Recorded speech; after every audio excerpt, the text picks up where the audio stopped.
Chapter 1. Young Yun-shi had a dream. In the dream, there was a young girl guarding the entrance between heaven and earth as she coldly looked ahead.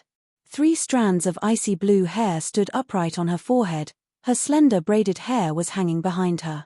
Her cuffs were inlaid with steel blue gems, with a double-edged sword sheathed with a pendant on it, was hanging on her waist. She gave off a very ice-cold and alienating aura. While she was inserting her huge blue slanted sword back into its sheath. That sword made her slender body seem even more slender. Her blade also seemed to give off a cold silvery white aura. Just the sword hilt alone was over 1/2 meter long. The hilt of the sword and the edge of the blade seemed to share a single central connection point. The point seemed to be a circular compass, and in the middle of that compass was a huge keyhole. Apparently, something was sealed there. "Who are you? For what reason do you always appear in my dream?" The young girl seemed to have opened her mouth to say something to Yun-shi. A pity, Yun-shi was unable to understand what she was saying as it was not the language of the White Lotus sword domain. Of course, his sword domain's language was different from other languages in other domains. And although it was very strange, it was pleasant to hear. Yun-shi stretched out his hands, apparently trying to touch the young girl who has been appearing in his dreams. Shuffle. In a split second, Yun-shi's consciousness began to fade away, only leaving behind a piece of blue light from the double-edged sword. "You do not have the qualifications to open this gate." She closed her eyes as she killed another unknown spirit. "Oh, my." Yun-shi rolled out of bed and firmly hit his head against the dresser. A group of golden stars began to circle around his head. That dream again. As he began to knead his swollen temples, Yun-shi felt even more helpless. As the saying goes, what you read is what you dream, but Yun-shi swore that he had never seen such a huge blue double-edged sword before, as well as the beautiful young lady. Such a special young lady, even if he met her once, it would be impossible to forget. Her face and her cold expression, even though it was just a dream, it left Yun-shi with an extremely deep impression. Unfortunately, at the end of each dream, Yun-shi was hacked to death. Fortunately, it was just a dream. Forget about it. That kind of girl, it would be impossible for me to come in contact with her. Yun-shi comfortably stretched out his arms and opened the window. The window, being old, issued a creaking sound as it opened. The early spring sunshine fell into the narrow room, dispelling the humidity. "Good morning, world." Yun-shi put his hands together as he looked out his window, only to see that the morning market was already bustling. "Happy birthday, Yun-shi." Today, Yun-shi turned 16. It was truly a day worth celebrating. In the White Lotus sword domain, the age 16 represented the beginning of youthhood while age 18 represented adulthood. Though he could not drink, he has already been accepted by the community and could work as an employee. He could also have an independent identification and choose his career. Of course, those of the nobility had chosen the route for their future career ages ago. However, only at the age of 12 would they display their talent. They received the best education and the best teachers. Starting from the basics, they would have surpassed others, and this gap would only grow larger over time. Ordinary children, unless they had a peerless talent, would not be able to compete against those of the nobility. This was the harsh truth of society. The Sword Palace in the White Lotus sword domain was composed of 90% nobility, while the ordinary children took up the remaining 10%. One could not blame the Sword Palace's partiality, as the gap was just too big. Although all the Sword Palaces began to recruit disciples at the age of 16, the exam was basically fair. Only the most outstanding from the many ordinary geniuses would have a chance to be chosen by a Sword Palace. Of course, that sort of thing, and Yun-shi didn't have any relationship. Because he did not want to follow the way of the sword, it would be highly unlikely for him to attend the Sword Palace exam. His career also had nothing to do with the sword. Well, let's prepare for today's practice. He was not a swordsman, so there was no need to concern himself with the Sword Palace exams. Yun-shi's life was a simple and happy life, filled with many common expectations. His practice was not that of fencing, but rather, the practice of making bread. Yes, he was just an ordinary young child of an ordinary couple. He wasn't going to become some talented hero. He was born to an ordinary baker's family, brought up with ordinary parenting. He inherited his family's bakery and was preparing to become his family store's next owner. This was Yunxi's main life goal for the future. His parents were in their 50s when they had him.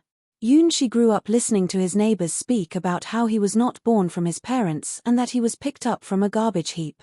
Of course, he had long known that this was an adult's way of joking. A crane sent you to our home. When he heard those rumors for the first time though, his nose began to run. As far as Yunxi was concerned, they were the world's most adorable couple. Now, the couple was traveling the world, relieved that the store would operate smoothly under his hands. Making bread was a talent, and Yunxi's handmade bread had quite the reputation. The store had always been lacking in supply with such huge demands, as he had long ago surpassed his parents. Looking at how amazing Yunxi was, his parents passed down the family bread store to him and gave him full control over it, as they went off to enjoy a golden wedding honeymoon. Today was when Yunxi turned 16 and was the only one with a third-ranked bread evaluation. People from major cities would also come to try to buy his family's bread store for 10 times the price. Yunxi refused because he was fond of this village along with its roads and stream, and of this ordinary bread store. The world was huge, the gods' domains in the universe numbered in the tens of millions, but this was the only home for him. He wanted to spend his life here. Here was Yunxi's family store, Yunxi's most beloved home. Unsurprisingly, he can spend his whole life here and perhaps, as a newlywed, he would travel over the Star Bridge to go to the other side of the sword domain. However, he would ultimately return with his other half and live out the rest of their days here. This future wasn't far away and already Yunxi wanted to spend his life with the girl of his dreams. With the temperature of his hands, he began to knead the dough well. Calculating the correct ratio of flour and sugar, coupled with a good egg, then he finally put it in the oven. The fresh bread that was taken out from the oven in the early morning and was then arranged on top of Yunxi's counter. 3 croissants coming up.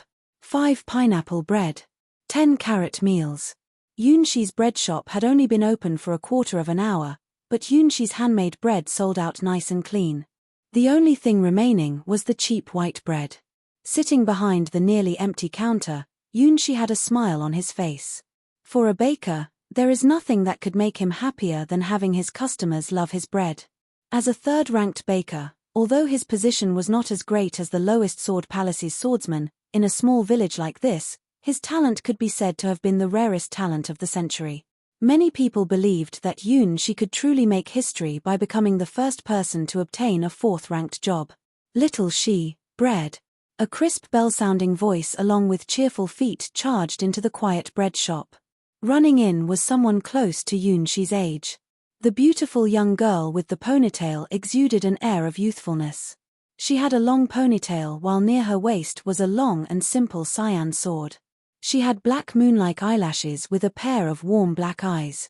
Because of the strenuous exercises, her naturally small lips pursed up as if she was endlessly gasping for air. The outline of her bent body was truly beautiful. When she laughed, her smile was like a sparkling crescent moon. Hua, you want butter bread? Yunxi skillfully took out the butter bread he had made so elaborately. As it was always bought by customers immediately once he presented them on the counter. Like feeding a puppy, he threw it to his childhood sweetheart. Hua tiptoed to bite at the bread Yunxi threw. The two had over a decade of mutual understanding. I love you, little She. Remember to increase the physical strength of the rye bread at noon for me. Enjoying the tribute Yunxi gave her, Hua ran out of the small bread store like the wind. To come and go in such a hurry is just like her general temper, always loud. A summer storm would roughly describe this girl. Like Yunxi, she was also a child genius that everyone was proud of. Hua moved to village 10 years ago. It was said that she was born from a lineage of the night god's domain. She was also the first genius to ever become a third-ranked swordsman before the age of 16 since the beginning of history. Being a swordsman of the 3rd rank was worlds away from Yunxi's 3rd rank because this was the White Lotus domain, a sword domain belonging to the countless gods' domains. It doesn't matter which sword domain of the countless gods' domains you came from or the sword skill you practiced, only those who left behind a united sword path or formed their sword spirit could receive utmost respect in a sword domain. For a senior swordsman, becoming the divine sword god that transcended all under the heavens was everything. The godly swordsman was called a sky sword, and they dominated in supremacy, being an unparalleled swordsman. From trainees with no name, to becoming official soldiers of the first rank, to elite soldiers, and even officers of the second rank. They represented the standards on the White Lotus sword domain. The third-ranked Hua was already walking forward on an extraordinary road, truly worthy of being named the village's first expert. At the same time, she was also Yun Shi's first love.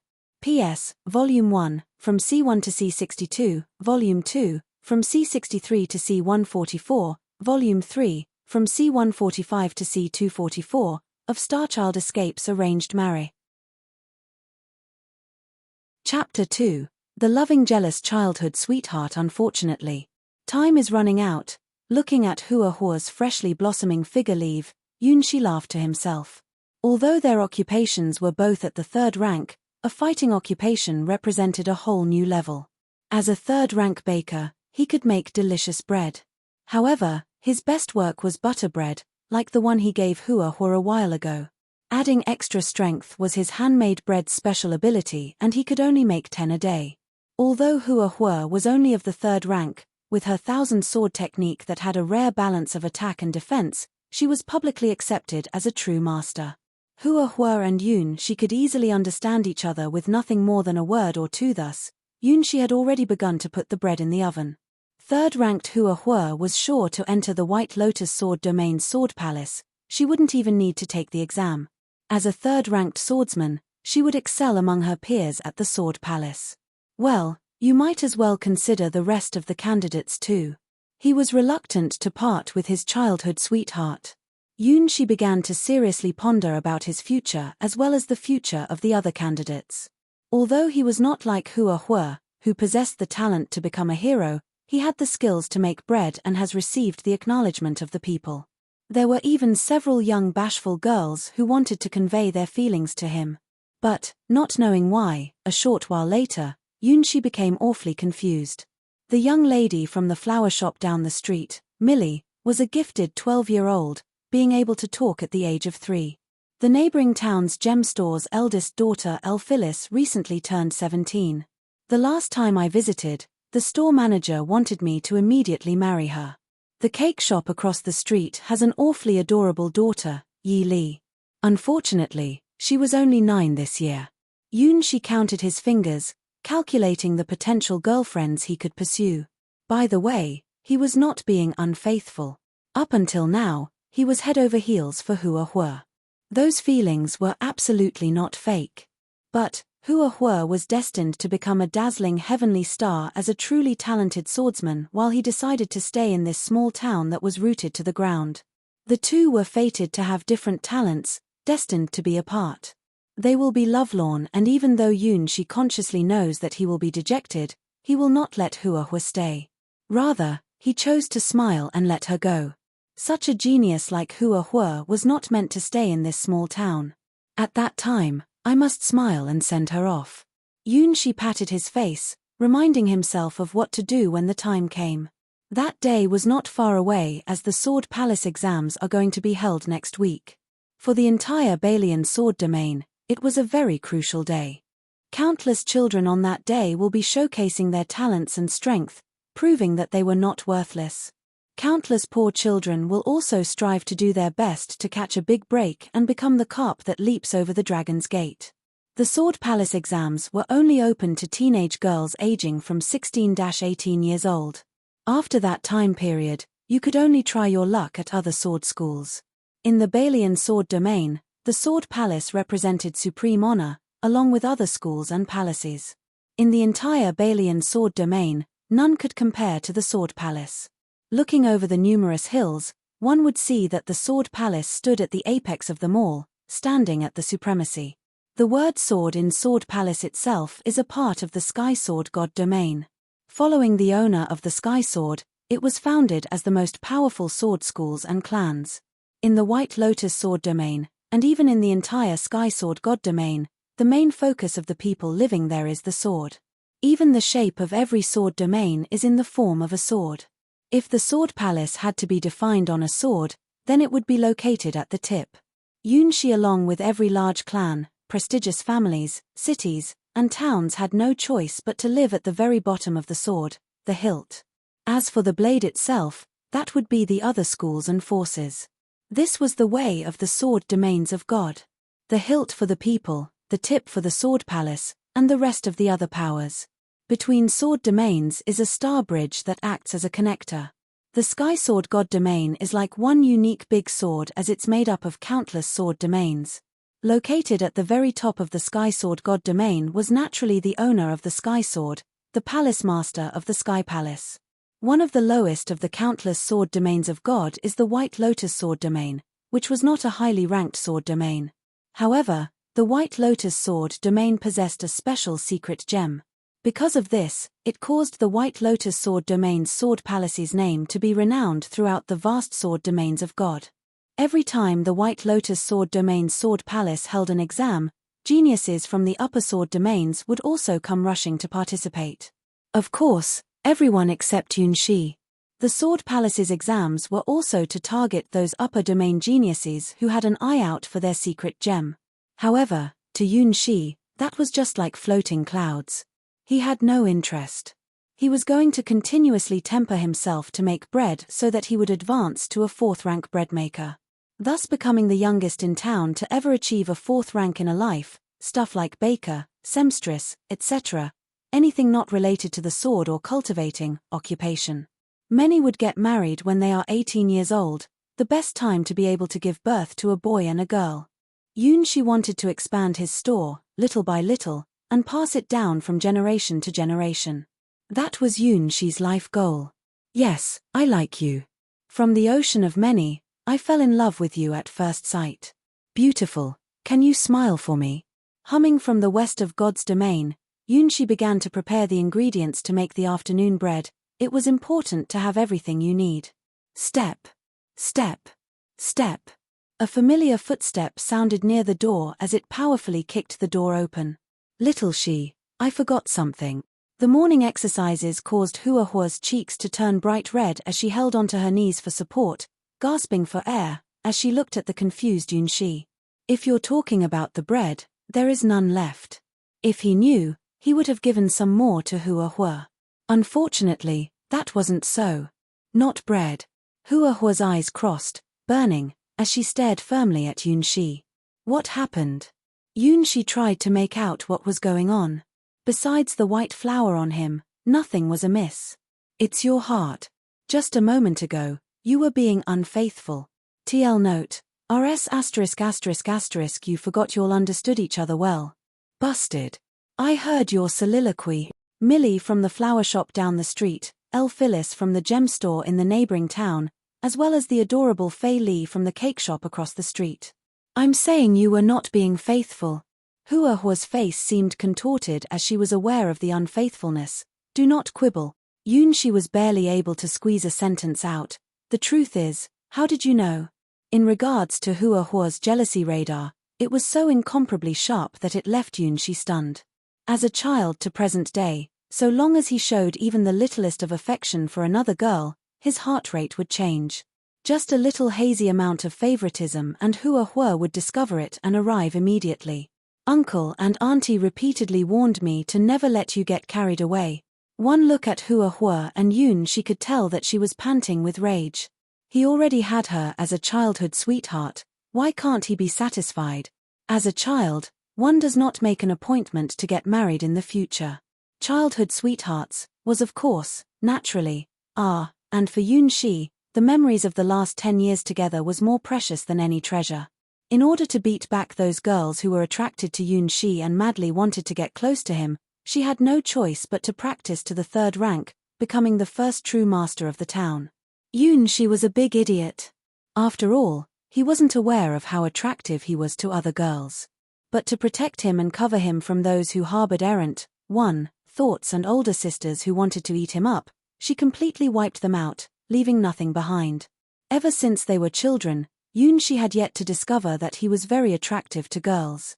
And even back then, in primary school, on every Valentine's Day, the number of girls who lined up to give him chocolate could easily form a squadron. I was found out. Yunshi remained silent after saying that, as he thought about Hua Hua's reaction. She had to have some magical ability, clairvoyance. Stupid, stupid. Countlessly saying that you will only marry me. Hua Hua took out her long sword and directed it at Yunshi's neck. Don't marry me and I'll give you a bloody ending. Well, the perfect Hua Hua, the genius Hua Hua, the town's pride Hua Hua had one small shortcoming. She was incredibly jealous. It truly caused her childhood sweetheart to have terrible headaches. At the end of the business day, Yunshi closed up and prepared for tomorrow's sales. After Yunshi inspected the store, he headed up to the second floor to go to his room. The small family store had already been passed down for 4 generations. The wooden staircase was somewhat old-fashioned because as one went up, it issued a asterisk creak, asterisk sound. But for Yunshi, it was something he was fond of. Hua Hua, you really need to go. In the mornings of the past, Hua Hua always played pranks on Yunshi, but he never paid any attention to it until she started to switch to her sword. Her simple cyan long sword's hilt was engraved with a white lotus. The White Lotus Sword Palace gave all its disciples a sword. And just like Yunshi, Hua Hua decided to advance and obtain the Sword Palace's approval. A 16-year-old third-rank combatant was far beyond the Sword Palace's entry requirement. Even her sword was one that only elite disciples could get, showing that Hua Hua's talent was genuine. Sure enough, childhood sweethearts can't get married. Although he was only 16 years old, he had already decided to inherit the family business and to become a bread store owner. Yunshi sighed, abandoning an unrealistic fantasy. He and Hua Hua were not fated to be together. They met at the age of 6. It's already been 10 years of school, and having graduated not too long ago, they began to choose their future. The 16-year-old Yunshi and Hua Hua have already begun to embark on different paths. Really, is the cake shop's Fei Li better? Yunshi laid on his bed, looking out his window at the stars. On the table near the window was a very small cake with a candle on it. Of course, Yunshi prepared his own birthday cake. At 12 o'clock tonight, he would officially be 16. Tonight, would he dream of the maiden guarding the gate? For Yunshi, turning 16 was nothing special. Perhaps every day of his life would be like today, ordinarily passing by. Closing his eyes, Yunshi began to wish. He had a dream relating to the stars. TL note. Star child. I wonder, tilde. 1. Improper thoughts, ulterior motives. Chapter 3. Heavenly dream. The starlight filled the sky, from hundreds of millions of light-years away, through countless journeys, the gap between dream and reality was shining on Yunshi's body. The beautiful nebula, the long river of stars, was revolving around Yunshi, flowing around him. The stars came together and issued a sound to Yunshi. In the distant sky, countless of stars radiated in joy, converging together over the small town, forming a beautiful and brilliant sea of stars. Infinite radiance fell from the sky as if it was bestowing upon this small town an unlimited amount of blessings from the stars. At that moment, the motionless wheels of time revolved again. Yunshi heard the voices of the stars in the sky. A blessing, but also a warning. Be careful, almost there, they are searching this star domain, scheduled awakening at 18, moved up, warning, hurry and complete the trials, otherwise you will be consigned to eternal damnation. Who was that? What's awakening at 18? Hurry up and complete the trial. What trial? Yunshi opened his sleepy eyes, finding that he was in his bed and not floating amidst the starry sky. The brilliant golden-red sun, the magnificent silver-white moon, bright shining stars, all surrounded him, which contained countless information, almost causing Yunshi's head to burst. The sun, the moon, and the stars all revolved around him. Among the stars was a silhouette similar to his figure. It was like looking at an image of himself on the water's surface. Amongst the brilliant starry sky, a group of stars emitted a distant and ancient light that illuminated the deep dark void. Inside the endless void was a young boy adorned in white garments, embracing a golden puppy, 2 who have yet to come out from their cocoons. It was a sight to see as endless amounts of starlight encircled them. This time, it shall be done. A bright group of stars radiated once as Yunshi felt that the youngster's heart was filled with worries. It was as if something misfortunate was about to happen to him. Woo! The youngster's dog restlessly whimpered. Afraid, it used its paws to block its eyes. Apparently, it could not bear to look at what was about to happen. The stars continued to shine. Yunshi did not know why, but he suddenly understood the stars' collective warning to him. Every time the group of stars sparkled, he began to slowly advance away from death. TL note: the he here is the youngster in white. Some near the end of their lifespan even took the initiative to detonate into countless pieces of meteors to cover up his escape tracks. However, it was no use, everything has already come to an end. It was the end of the line. Why die? Who will kill him? Who will kill him? Yunshi from the water mirror looked at the youngster, full of questions. With the meteor shower, little guy, are you afraid? The youngster in white raised the puppy in his arms. Up till now, the only one who accompanied this leftover was this little god. Woo! The golden puppy gleamed with tears as it cried, looking at its owner. It tried hard to bite down on its teeth to not make a sound. Clearly, it had already been extremely afraid earlier, however, it had to endure from not speaking out by nature. You're a good girl. The young boy kissed the little god who was the last to have stayed by his side, then showed a determined expression. Nowhere to go, in that case, they could only accept the fate of the trial. Fortunately, because he had already anticipated this bitterblood ending, he was ready in advance. Go, you will have good luck. Intentionally escaping to this small void was not without any reason. He had long left behind a legacy, it was now time to play his role. As a golden light flashed, the golden puppy disappeared from the young man's hands, carrying the seeds of hope for the future. Soon after, the other two in the cocoon who have yet to come out were also thrown into the vast starry sea, disappearing into the starry sky. I hope you can properly grow up. Although I don't know when I'll be able to meet you again, but so long as I'm alive, we will surely meet again.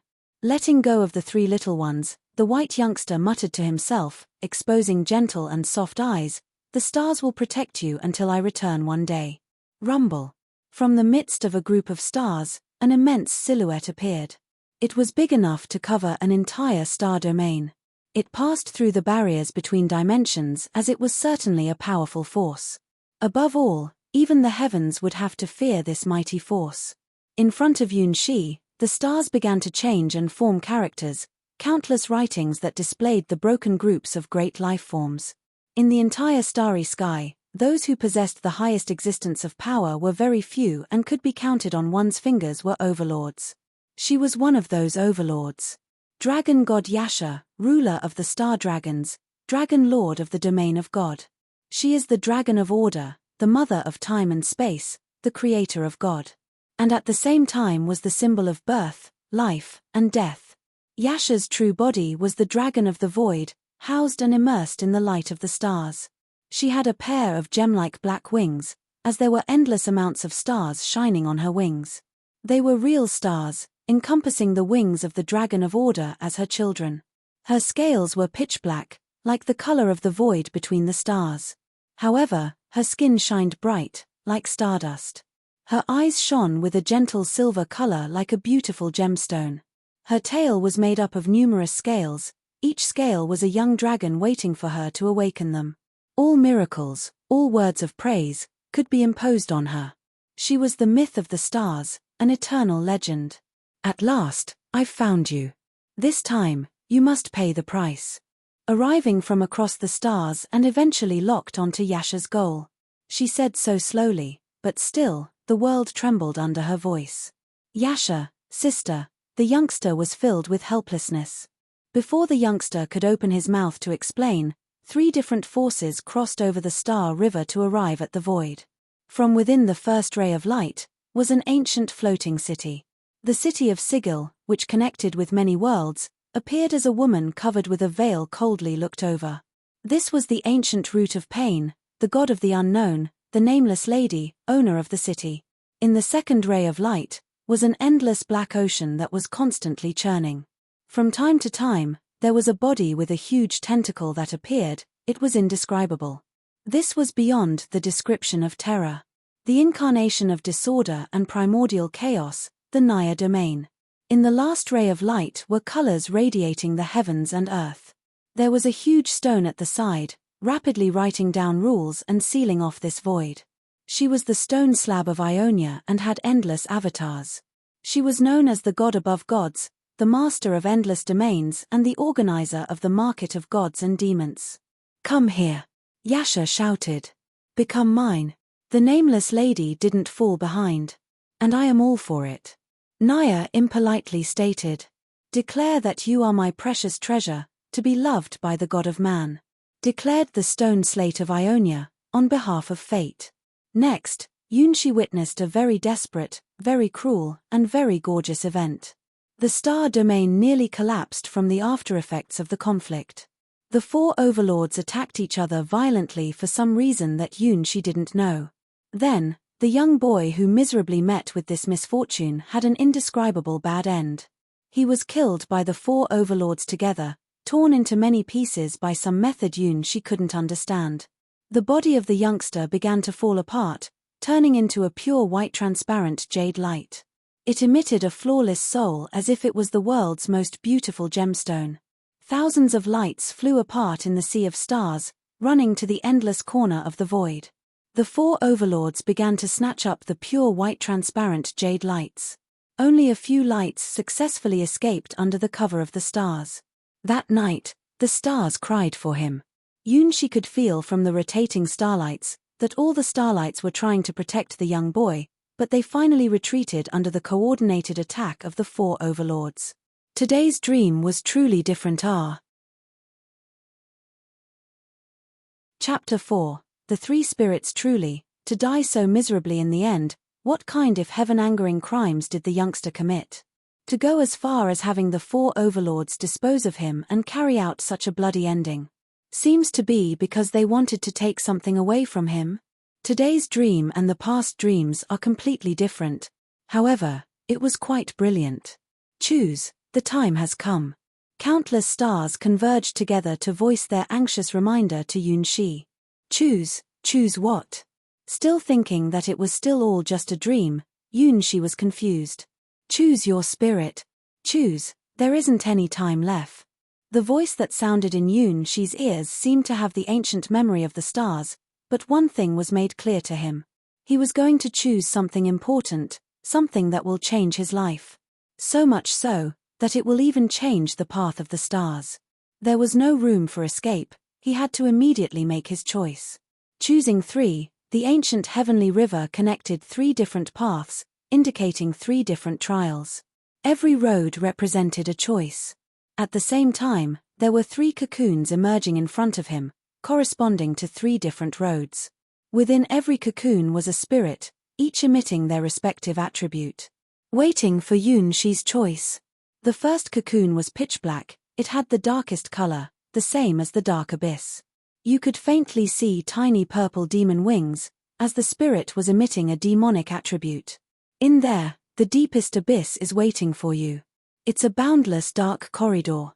Once you choose it, you can never turn back and will become the Dark Lord, reigning the endless darkness. The second cocoon was Mr. Milky White.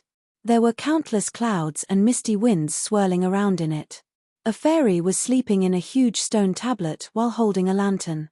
Beyond the beginning of obscurity, at the first second of being born of the world, a being named Primordial was born. Here is the place where the Stele of the heavens fell asleep. If you choose this path, you can lord over the universe, to be a free and unfettered immortal. Finally, there was the golden elf cocoon. It emitted a faint golden radiance and was the most beautiful cocoon. Like the sun that will rise from the ground every day, even if I'm surrounded by the relentless darkness, I will also break it by using my mutilated body. Like the night that will come every day, even if I'm troubled due to the twisted fate today, I still believe that the world will never change. Only we will be changed. The truth that we are still alive is our strongest weapon. Son of the stars. If you wish to continue to walk on this path and choose this road, it means that you will face the most awful and terrifying enemy. The 3 paths, 3 choices.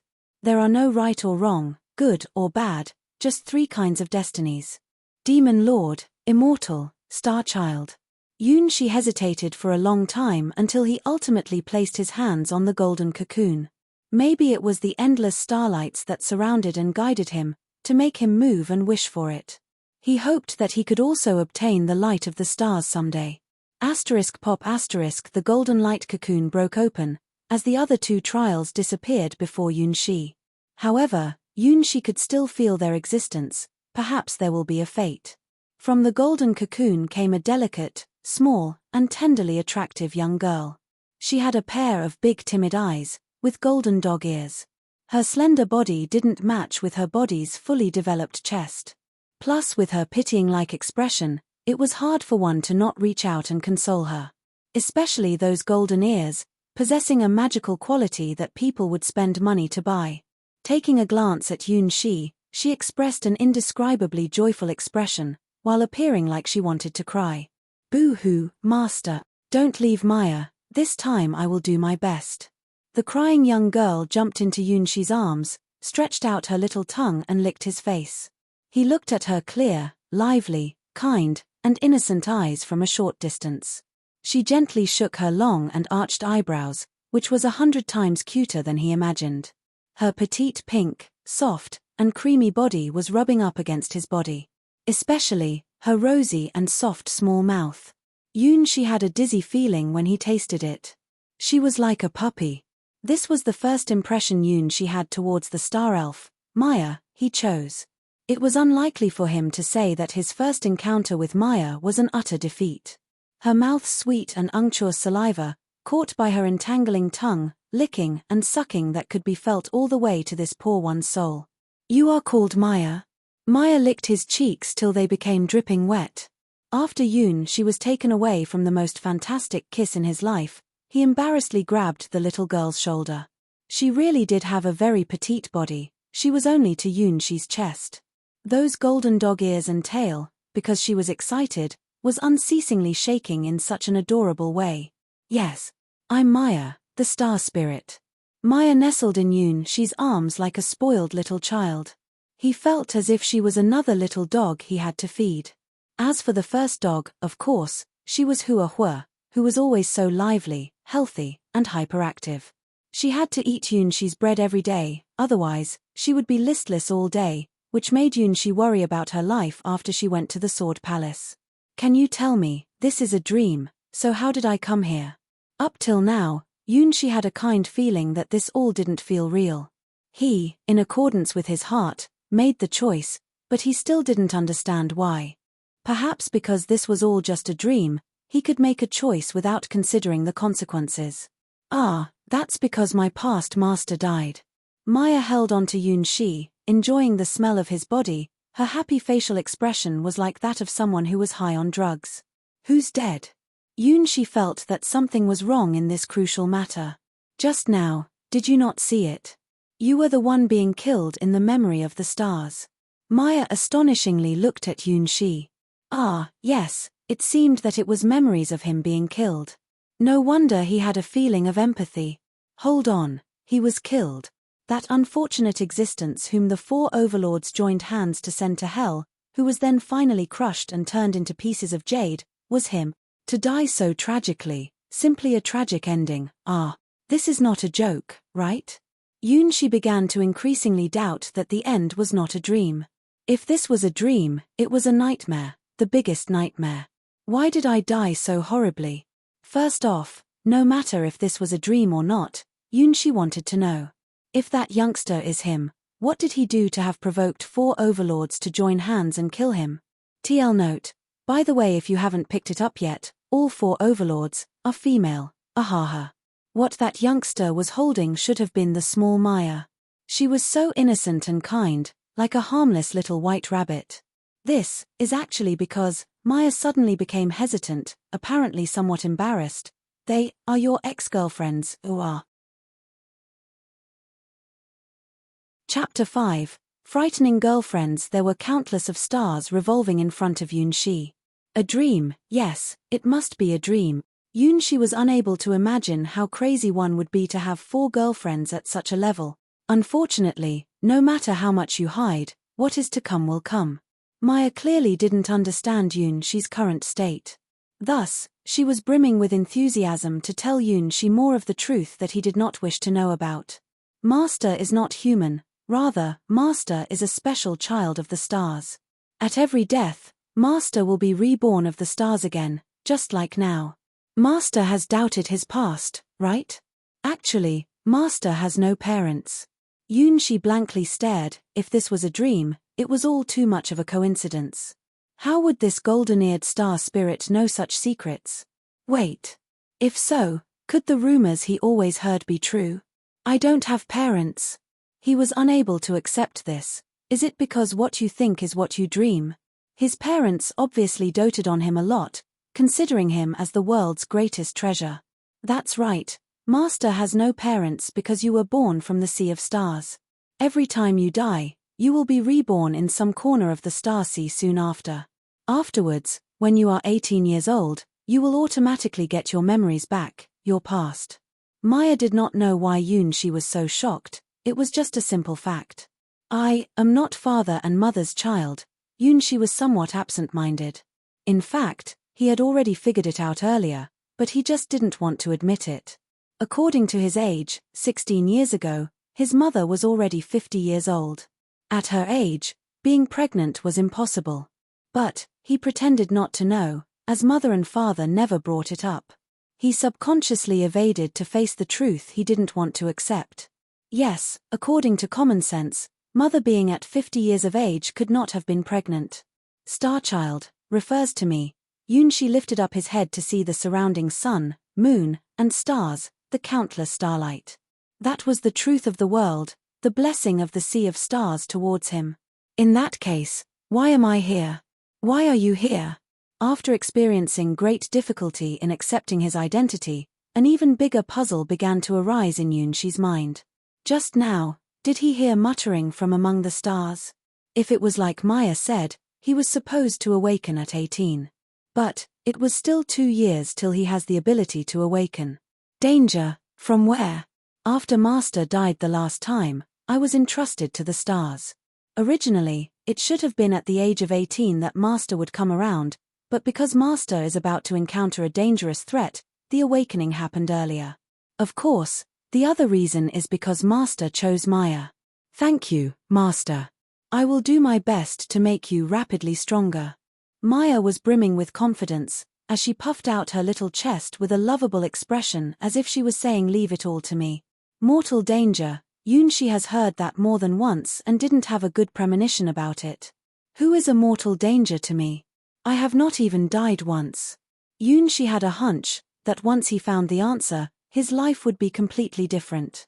Even the stars issued an early warning and sent over the 3 spirits. What kind of crisis would make even the stars hurry so much? Ah, Master, your enemies are many, but the important thing is that you have just seen 4. Has Master heard of their god names? Oh my goodness, the name of God. Yunshi had a crazy hunch. The first overlord is the master of star dragons, of the god domain of giant dragons. Known as the Dragon of Order and the Mother of Space and Time. She was the supreme dragon goddess, the symbol of birth, life, and death. The second overlord didn't have a name. She was the goddess of chaos and the symbol of the source of pain, living in the deepest part of the abyss, the world of ghosts. The third overlord was the great old one of chaos. She was the indescribable terror, the avatar of old chaos, and the master of the sea of hell. The fourth overlord was the master of endless domains, the owner of the market of gods and demons, the creator, and the god above gods. Although there were a lot of inconveniences, the 4 spared nothing to chase and kill you. Yunshi felt like that perhaps he would die easier this time. The supreme dragon god, the god of chaos, the god of old, and the god above gods. His 4 ex-girlfriends, who were so terrifying and powerful enough to annihilate the stars and reverse time. Okay, Yunshi once heard about 2 of them. She was the god above gods, the supreme master of the entire Western god domains. She was master of hundreds of billions of god domains. The absolute and unique master of the Western god domains. As for the supreme dragon god, he knew she was the king of the North dragon god domains. The power of dragons was so strong that even the people in such a remote eastern region, the White Lotus Sword domain, had also heard about them. As for the other two overlords, Yunshi had never heard of them. However, since they could be compared with the supreme dragon god and the god above gods, they should also be at the same level. Just now, the spirit Mei'er told him that 4 overlords went to kill him at the same time. What a joke. This is not a joke, right? The son of the stars, what kind of crime was committed to have provoked the 4 overlords to kill me? Even though he is bathing within the star's radiance, Yunshi still couldn't fully remember. It was like a white piece of blank paper. So, he didn't know what he did to have angered the 4 overlords to kill him this. Mei'er also doesn't know. Mei'er looked at Yunshi with eyes of innocence, letting Yunshi see the answer. It seemed that in the past, Master refused to marry them and caused them to be angry. In other words, they are Master's ex-girlfriends. So, they are out to kill you. Every time they find a trace of your presence, they will not let you escape. What? Yunshi's shout made the stars tremble twice. To refuse their marriage proposal, just because of that. How crazy and daring was his past self, to have provoked 4 overlords. It was like the old saying, you wouldn't die if you didn't do the wrong thing. Yunshi finally knew why the stars came to warn him so early. His 4 ex-girlfriends, if any one of them found him, it would spell no escape for him. No wonder the stars woke him up 2 years ahead of time. If he was caught, he would absolutely die. Chapter 6. The beginning of the trials. Because of this, Master, you have to become strong as soon as possible before they find you. Let's start your test right now. Mei'er had the same fear of the 4 overlords as Yunshi. After all of them were at the rank of tearing the stars. Master was so brave. He dared to date 4 overlords at the same time. He was so worthy of being her master and loved by stars as the star child. I still have time. Yunshi's forehead was dripping with sweat. This really wasn't a joke. He didn't know what he did when he was still the star child, but now, he was just an ordinary boy brought up in the White Lotus Sword domain. He barely inherited his family's bakery and was about to face the downfall of his first love. After, he would wait till his heart healed and start a new relationship, then spend the rest of his life with her. He didn't want to have some earth-shattering story. Going through his life peacefully was the greatest hope he had. According to the warning of the stars, one of the apostles of the 4 overlords has arrived in this region. But Master, you are hiding well. She won't find you in a short time. Will the apostle leave if she can't find me? Yunshi asked with hope. No. As the apostle of one of the 4 overlords, she will have to thoroughly search through this god domain. She won't miss checking any object, even if it is just a mouse. You are hiding well, Master. But once she finds you, you won't have a chance to escape. So, what's the rank of the apostle? Yunshi asked with tears in his eyes. Ah, the subordinate of my ex-girlfriends, why are you so serious? At least, she is only a 7th rank, she's not a really powerful apostle. Perhaps she is just a vanguard. According to the vague hint from the stars, Mei'er gave Yunshi a desperate answer. Not very powerful. She was only a 7th rank. Are you kidding me? A 7th rank. It was a 7th rank. He didn't know what was an apostle, but talking about a 7th rank combat profession, such a rare genius had already been deserving of a silver leaf emblem, and could even destroy the whole White Lotus Sword domain all by himself. Since the beginning of this small town's history, Hua is the most talented swordsman, who was now at the 3rd rank. She had the power of 1,000 soldiers. And the distance between a 3th rank and a 7th rank was like the distance between heaven and earth. A 7th rank would be able to hold their own against an army. That one person could easily extinguish a country. No matter how many millions of soldiers there are, no one would be able to face someone with that kind of power. As he knew it, the present master of the White Lotus Sword domain was just at 6th rank. Which meant that this unknown apostle could destroy the whole White Lotus Sword domain alone. Even in the whole Sky Sword God domain, a 7th rank was already close to the legendary hero, known as a being equaling to a natural disaster. The strongest at that rank was already some truly extraordinary creatures. They were already out of the rank of mortals. Every one of them was more powerful than true monsters. Now, Was there already such a scary hunter that had gone into the Sky Sword domain? I'm done for, there's no escape. Yunshi began to calculate his savings. Even if he wanted to sell his small store, the farthest he could go would be 2 sword domains over. To escape from the Sky Sword God domain was wishful thinking. Moreover, after escaping for that moment, could he hide forever? The enemy had found the Sky Sword God domain and will soon enter. According to Mei'er, the apostle was just an advanced scouter. Even if he escaped to other god domains, he being found by other apostles was still a predestined ending. To die without a burial. Yunshi saw his fate. Sure enough, there was only one road to take. As the Star Child, he left behind a legacy in the past, and Mei'er spoke of the trial. Mei'er, open the trial. Yunshi was mentally prepared. No matter how hard the trial, he would clench his teeth and complete it. Otherwise, he would not have a tomorrow. He did not know how the past Starchild was like, or how he was able to obtain the fury of his 4 girlfriends to join hands to chase and kill him. To live an ordinary life, to have a clear conscience and heart, to live with the girl he loves, hand in hand for the rest of his life. That was his wish, his desire. I don't want to die. I want to continue my relationship with Hua. Maybe, it was also Millie of the flower shop, El Phyllis of the jewelry shop, and Fei Li of the cake shop, if it was possible. The enemy had arrived at the Sky Sword domain. Yes, master, it will begin. Mei'er cheered, tiptoeing. Hey! Within Yunshi's field of vision, Mei'er's small cherry lips were getting closer and closer. After that, their lips were tightly intertwined together. It wasn't just kissing, their body and mind had joined together. Mei'er's sweet and fragrant tongue intertwined with Yunshi's, the 2 souls seemed to have linked together. Inside Mei'er's body, Yunshi felt that his body was penetrated by the surrounding starlights bit by bit. This was the blessing he got after he chose the way of the Starchild, the unique genius of himself. Mei'er connected him with the stars like a bridge. She guided the power of stars that came down in this remote sword domain and helped him on the way to becoming a Starchild. Goo, with the girl's sweet kiss, the scenery in front of Yunshi was continually changing. A giant roulette table started slowly rotating like the Wheel of Destiny, and there were many different views appearing on the rotary table. A dragon of the void bathing in the starlights looked like it was looking at something. She looked at the location of Yunshi through the giant roulette table. It was just a short eye contact through the table, and there was the shade from the starlight, but they still saw each other at the same time.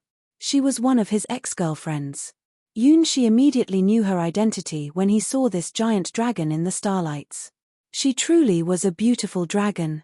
To refuse her marriage proposal, he invited a calamity upon himself and died a horrible death.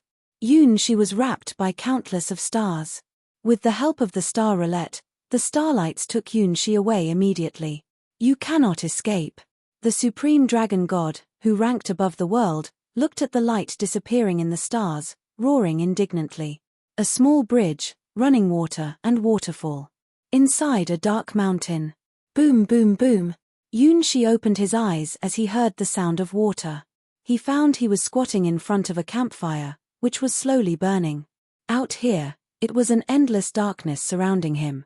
He couldn't even see his fingers. Crack, crack.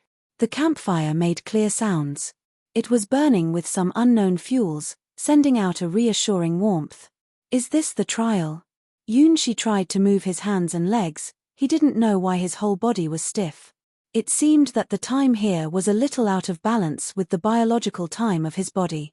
If he had to choose some words to describe it, it was like his breath rhythm and the rate of his heartbeat were out of place in this world.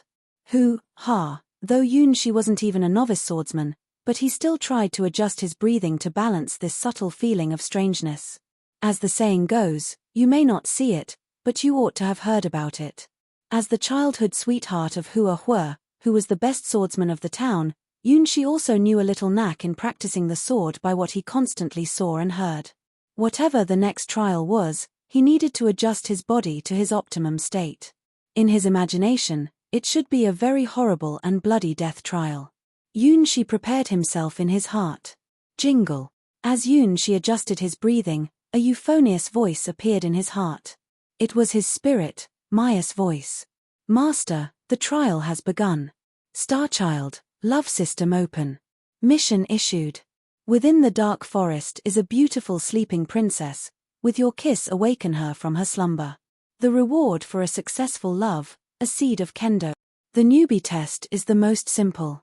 Go ahead, master. Silence. It was dead silent. Yunshi's mind went blank for a quarter hour, till he suddenly yelled out angrily, "What cursed system is this? Isn't this a trial? Sleeping Beauty, what the hell?"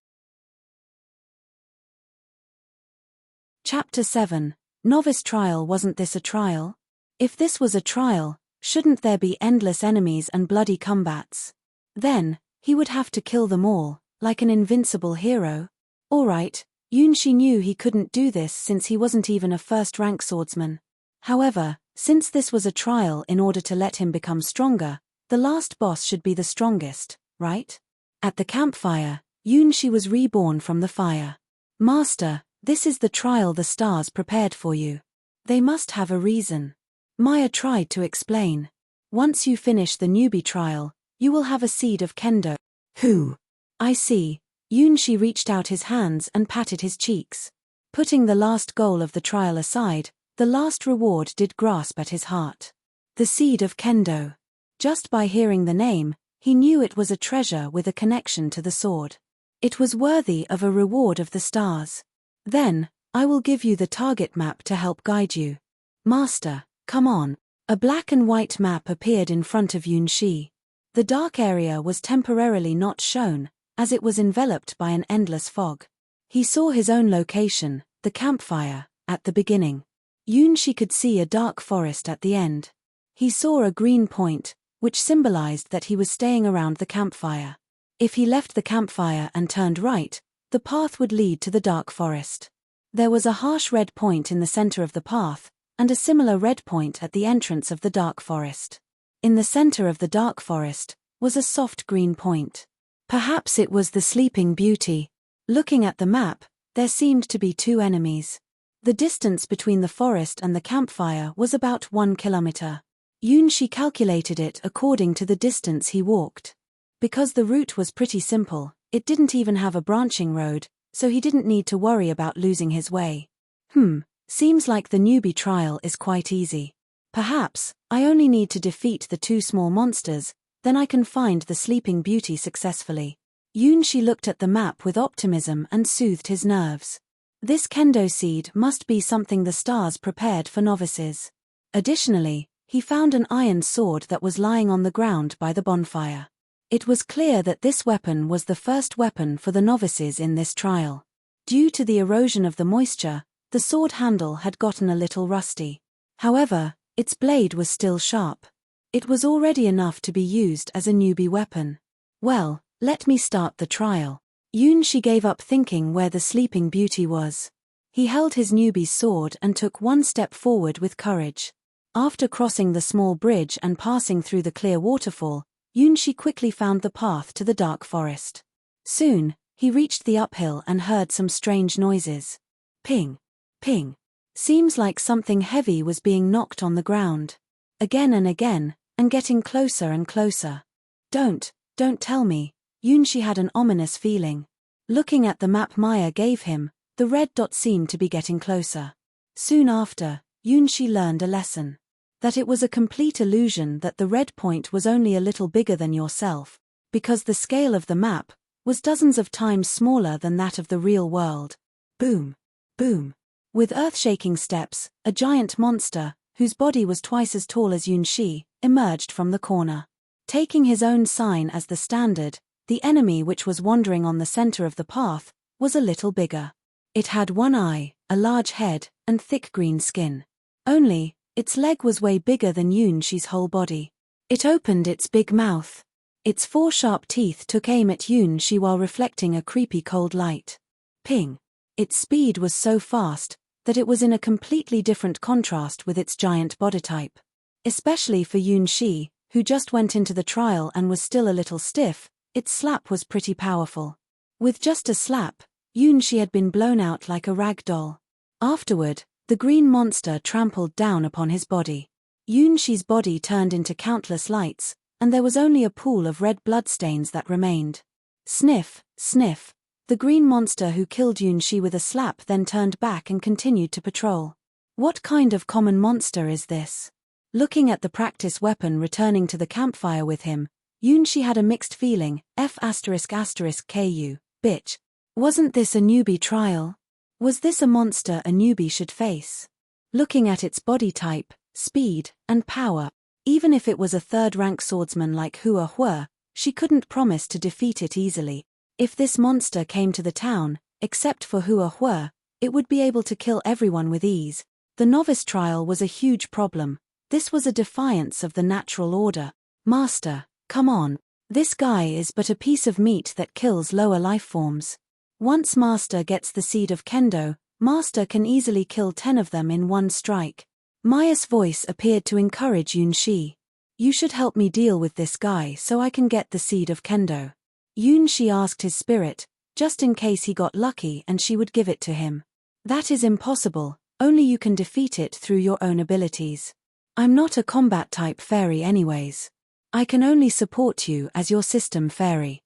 Mei'er explained that she could do nothing else. So, what can you do? Yunshi didn't know what to say. Warm your bed. Mei'er said shyly. Let's talk about this after I beat down this monster. Yunshi took a deep breath. His face also turned red. The fairy, warm his bed, was it too early for him to do such a thing? Sniff, sniff. The green hippo was on patrol.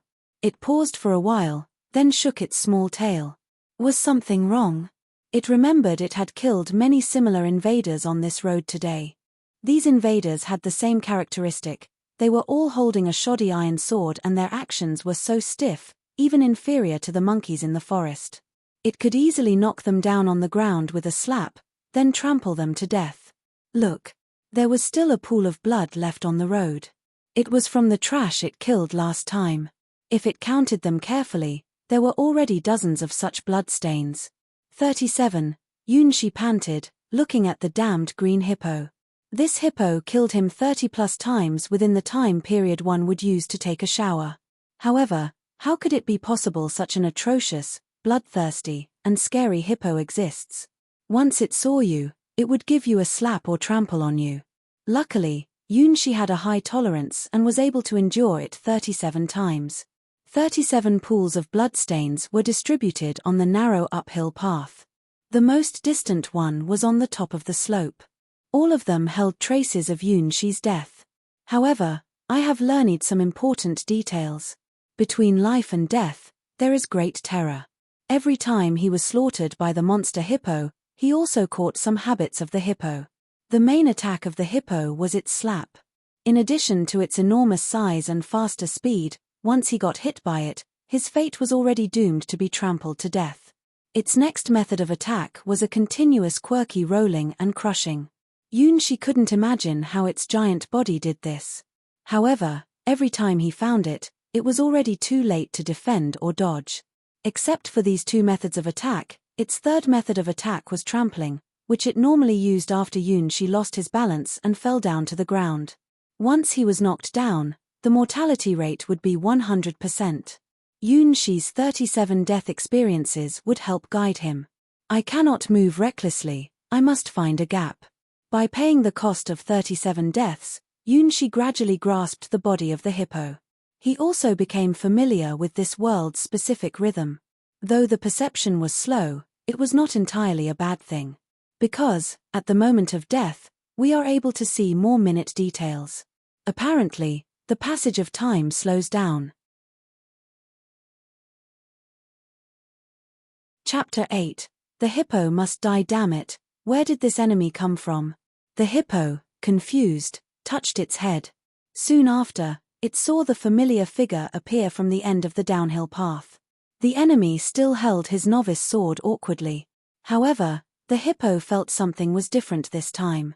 Of course, if anyone still had the courage to return to the battlefield after being killed 99 times, such as being killed by a slap 50 times, killed by trampling for 40 times, and killed by being rolled for 9 times, then he would inevitably remold himself. The 100th time, after being killed by the green hippo 99 times, Yunshi's eyes were set aflame. This was the first time in his life that he fell into such a hopeless situation. He was born in an ordinary town, had kind parents and a fervent, lively, and jealous childhood sweetheart. He never knew what war was. He hoped he could lead an ordinary life, but now, he tasted the meaning of the terror of death. And it wasn't once or twice, but a full 99 times. With his stiff body held the rusty iron sword, on a long slope not more than 100 meters long, was the first monster of the newbie trial, the damn green hippo. It killed him so many times that he started to doubt the meaning of his life. He didn't even get to see the view behind the slope, not to mention the sleeping beauty in the dark forest. She was getting angry. He had never wanted to win so much in his life. Especially the green hippo. It must die. Adjust. Begin. He relaxed his body, then started running. Every time he stepped out, he felt his body becoming filled with energy. It was the feeling of being alive, his heartbeat in time's clutches. Sniff sniff. The green hippo who had killed she 99 times opened its mouth and showed its sharp teeth. Taking the chance, it rushed over and slapped towards Shi. You have used the same move 99 times. Don't you feel bored? Shi shouted. He changed his movements as he knew the green hippo's actions, narrowly rolling to the side of the green hippo. Who? The big palm of the green hippo made a great sound as it cut through the air, sweeping above Shi's head. A good chance. It was the first time that Shi escaped the green hippo's slap, and he directly moved to the hippo's back.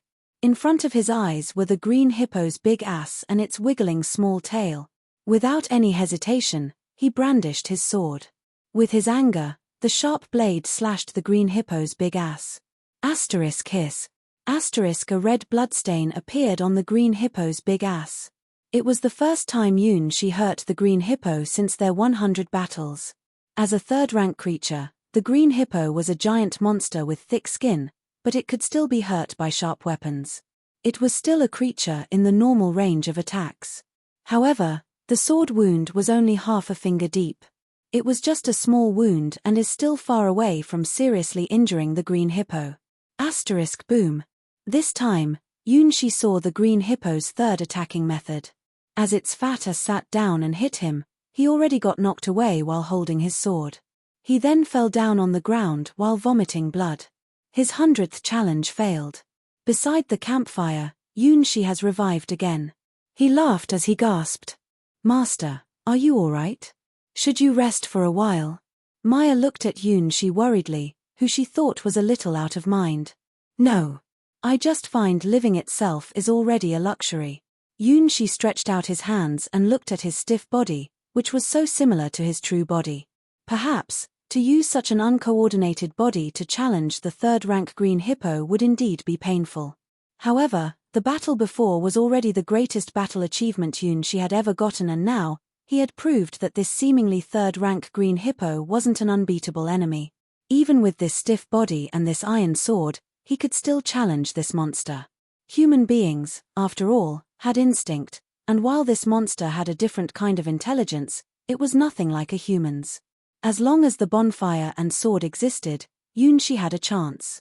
He was certain that he would defeat this green hippo. Again, the hippo must die. The 121st try. Shi's courage increased as the combat progressed. He continually rolled and brandished his sword, and stabbed the green hippo's back 12 times. The green hippo's skills included continuously slapping, suddenly rolling, and attacking when it found him behind itself. He knew all of these skills. Now, once the green hippo shrugged its shoulders, he would know the next was its slapping, once it wriggled its waist, the next was its deathful rolling, once it stuck up its ass, the next was its ass attack. I'm not afraid of you. After dodging towards the hippo's blind angle and stabbing the hippo's body for the 13th time, Shi was very sure that the goddess of victory had smiled upon him. Sniff. The green hippo couldn't imagine how such a weak enemy could suddenly have learned a series of combat skills such as continuous roll and backstab. It could only be explained as between life and death, there is great terror. Anyone would naturally burst forth his potential when he came face to face with death.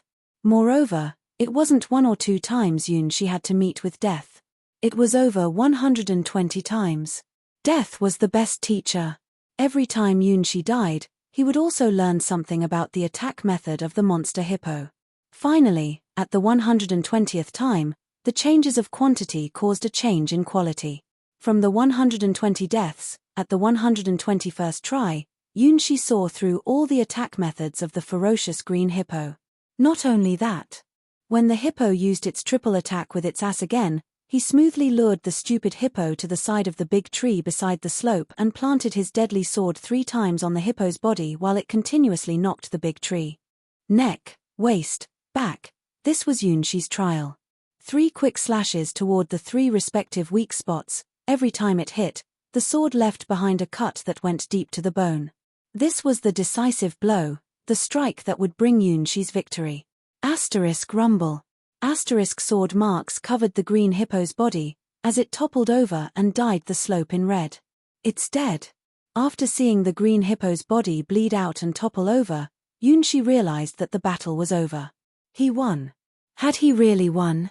After escaping the slap of the green hippo for 10 times, the rolling of the hippo for 3 times, the ass attack for 15 times, and giving it 20 backstabs, the seemingly unbeatable green hippo was finally killed by Yunshi. A hand-sized green light point flew out from its giant broken body and went into Yunshi's body. After absorbing the green light point, Yunshi's body became more flexible and not as stiff as a zombie. The first mission of the Novice trial accomplished. The hippo had been killed. Chapter 9. The Gatekeeper of the Dark Forest. The corpse of the green hippo slowly turned into countless black mist and started to dissipate. Like Yunshi's death, there was only a pool of blood that remained in the center of the slope. Yunshi leaned on his iron sword. He panted heavily in the place where the green hippo had died. While he was in the fight, he didn't think about anything. However, after the combat ended, all the weariness of his body frantically burst out. The body was a living thing, and it had been used to its limit. His bones and nerves seemed to be crying due to the strenuous activities. Yunshi wasn't able to see his own face, but he imagined that it should be pretty contorted. It was really not easy. If it wasn't for the green light point that flew out from the green hippo's corpse that replenished his consumed energy, he was afraid that he wouldn't even be able to stand up. Not enough. After facing death 120 times, Yunshi now knew every part of his body. After swallowing the green point, both his body and joints' flexibility had increased a lot, and now, he wasn't as stiff as a zombie. While leaning on the broken tree hit by the hippo, Yunshi closed his eyes as began to regulate his breaths, adjust his body, and savor the remaining excitement after that intense fight. The third sword timing, I was too hasty using the sword, and my step was also shifted for 3 centimeters. The 7th sword timing, I was too late and too anxious. The final 3 swords could be considered as decent enough. It took 21 slashes to kill that green hippo. Yunshi could clearly replay the scene vividly in his mind for each attack. Every mistake and every imperfect move reappeared clearly in his mind. He realized that his performance was by no means perfect. There were at least 10 minor flaws. There was even a fatal mistake of which almost cost him his life. Fortunately, that green hippo's weak point was far more obvious than his and committed more mistakes than he did. Especially the attack which made the hippo turn around, gallop forward and crash in a straight line. In Yunshi's view, this was the hippo's biggest flaw. He then used a crevice to contain this roller crusher move. Yunshi had chopped its back at least 10 times, but the final 3 slashes were the ones that dealt the killing blow. After killing this green hippo, he realized that strength was not a focal point. An accurate judgment to utilize an opportunity and the timing for his attacks were far more important, coupled with caution to not move rashly. This was the true reason why mortals needed to fight many battles and temper themselves countless times to grasp the true essence of sword arts. Relying on his superior ability to replay the scenes of the fight, Yunshi naturally grasped this aspect. Because he basically never had a tiny bit of time to relax in his fight with this green hippo. Only after immersing himself in his sword and predicting the hippo's attack in advance was he able to achieve this result. Even then, he could only defeat this beast with a rigid and stiff body. This is, the fight, After dying for 120 times as the price, Yunshi had grown rapidly. Those battle-hardened veterans who fought many battles gained their experience after countless battles. Most people even died in their enemies' hands the first time they entered the battle. The experience to live through life and death situations was the most profound and most precious experience. Death, terror, Yunshi tightly gripped his rusty iron sword. A special feeling grew in his heart toward this nameless rusty sword. Without this rusty sword, he couldn't injure the green hippo. Even if there was 10 of him, it was impossible to defeat that ferocious beast. A sword is a tool and weapon, it could be used to commit crimes, and it was also used as a weapon to kill. Revering the sword, this was the mainstream ideology in the sword god domain. Now, Yunshi was greatly anticipating the final reward of this quest. What would the treasure, the sword art seed, look like?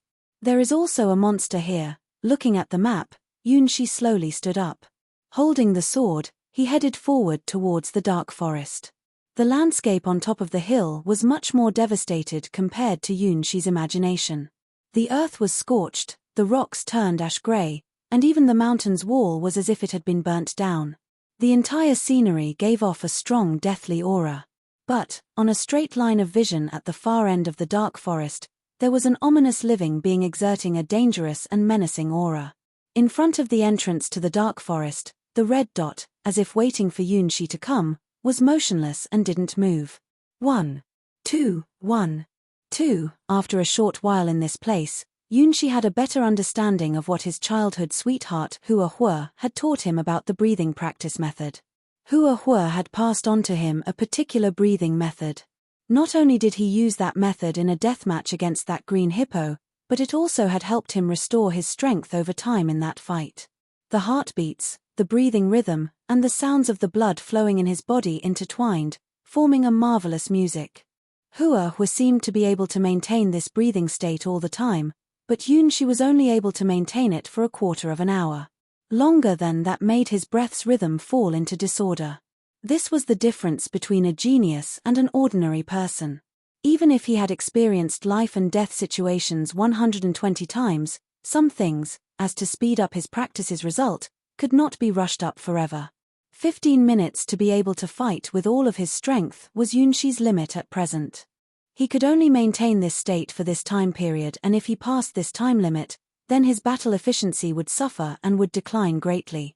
In essence, his battle efficiency actually didn't even improve, it was just that he could temporarily bring out all of his body's potential to fight. If his battle prowess were to be calculated with numbers, then when the green hippo killed him for the first time, he could be graded between 6 and 7. However, after he killed the green hippo, his battle prowess was perhaps about 20. He could defeat the green hippo thanks to his observation over that beast's attack styles. I don't know, what type of beast is there? Judging from the red spot size on the map, Yunshi could only estimate that this beast's size was probably a little smaller than his body. The green hippo had a strong skin and its flesh was thick. It was definitely a strong and aggressive beast. Its speed perhaps wasn't slow, but its attack had a fatal flaw. This was also depended on the body shape. Then, if this beast's body and his build were similar, could this beast be an agility type? Perhaps this beast would not be so simple. When he first received this new quest, a powerful feeling crossed his intuition. Yunshi could somewhat vaguely sense an ominous foreboding. His premonition quickly came into reality. At the dark forest's entrance, his second opponent stood majestically aloof there, waiting for his challenge. How could it be you? Yunshi's complexion was pretty much desperate as he looked at the opponent he was about to face. He couldn't beat it, this opponent, he really couldn't beat it. Because he was much too familiar with this opponent. An energetic and lively double ponytail, a white lotus and long sword marks engraved on the sword's hilt, long arched eyebrows with big wide dark eyes like the moon. This was Yunshi's first love, the most famous swordswoman genius ever in this small town. It was his childhood sweetheart, Hua. Cough, strange, why am I here? Hua seemed still a little puzzled and sleepy with eyes half closed. Wait, let me see. Stop the invader from entering the dark forest. Protect the beautiful princess from being desecrated. Once the princess is kissed, Yunshi would win. What? The princess? Be desecrated? Be kissed? By Yunshi, you? Yunshi, I won't let you pass through here. It was all over. Yunshi looked at Hua, who suddenly woke up and launched her radar of jealousy. In this situation, what should he do? Chapter 10. Hua's sword. A gentle breeze blew on Yunshi's hair that laid on his forehead. After fighting with the green hippo over 120 times, the breeze that came from nowhere was supposed to be able to relieve his fatigue. Unfortunately, the enemy Yunshi faced now was absolutely not at the same level with the stupid green hippo. Sweat had been oozing from Yunshi's forehead as he simply stared at her. No one would know Hua's power better than Yunshi himself. When they were still in school, Hua was already the undoubtedly number one in the sword skill class. Even their teacher wasn't able to beat her. Her power is already far beyond her rank, the white 3 leaves badge. In the god domain world, people from first rank to third rank were known as the mortal rank. The third rank was already the limit that an ordinary person could reach. Hua had undoubtedly reached the summit of the mortal rank. She was already a super ace, being only a step away from the 4th rank, the hero rank. She was known as the first genius sword maiden in the history of the town. It was not blown from the wind, but instead, she won it by effort. She was only 16 years old and already reached the limit of the mortals. She had a bright future. As for the hippo, he defeated just now. It seemed pretty ferocious with its iron-like skin, but compared with Hua, its strength was just a joke. Yunshi often stayed together with Hua, watching her practice and learned the basic breathing method from her. Thus, he was able to kill the hippo by using his sword and accurate anticipation skills. However, if his opponent was Hua, Yunshi doesn't think that there is a chance that he could win against her. Maybe Hua's physical strength wasn't higher than the rough green hippo. However, if you were talking about her combat power, she was able to kill 10 of such hippos at once. Yunshi estimated that if the combat power of the green hippo was at 20, then Hua's power was undoubtedly over 100. As for the limit of her power, Yunshi had no idea. Tell me, little she. Where is this place? And why do you want to go into the forest behind me? Hua drew out her long sword from her back.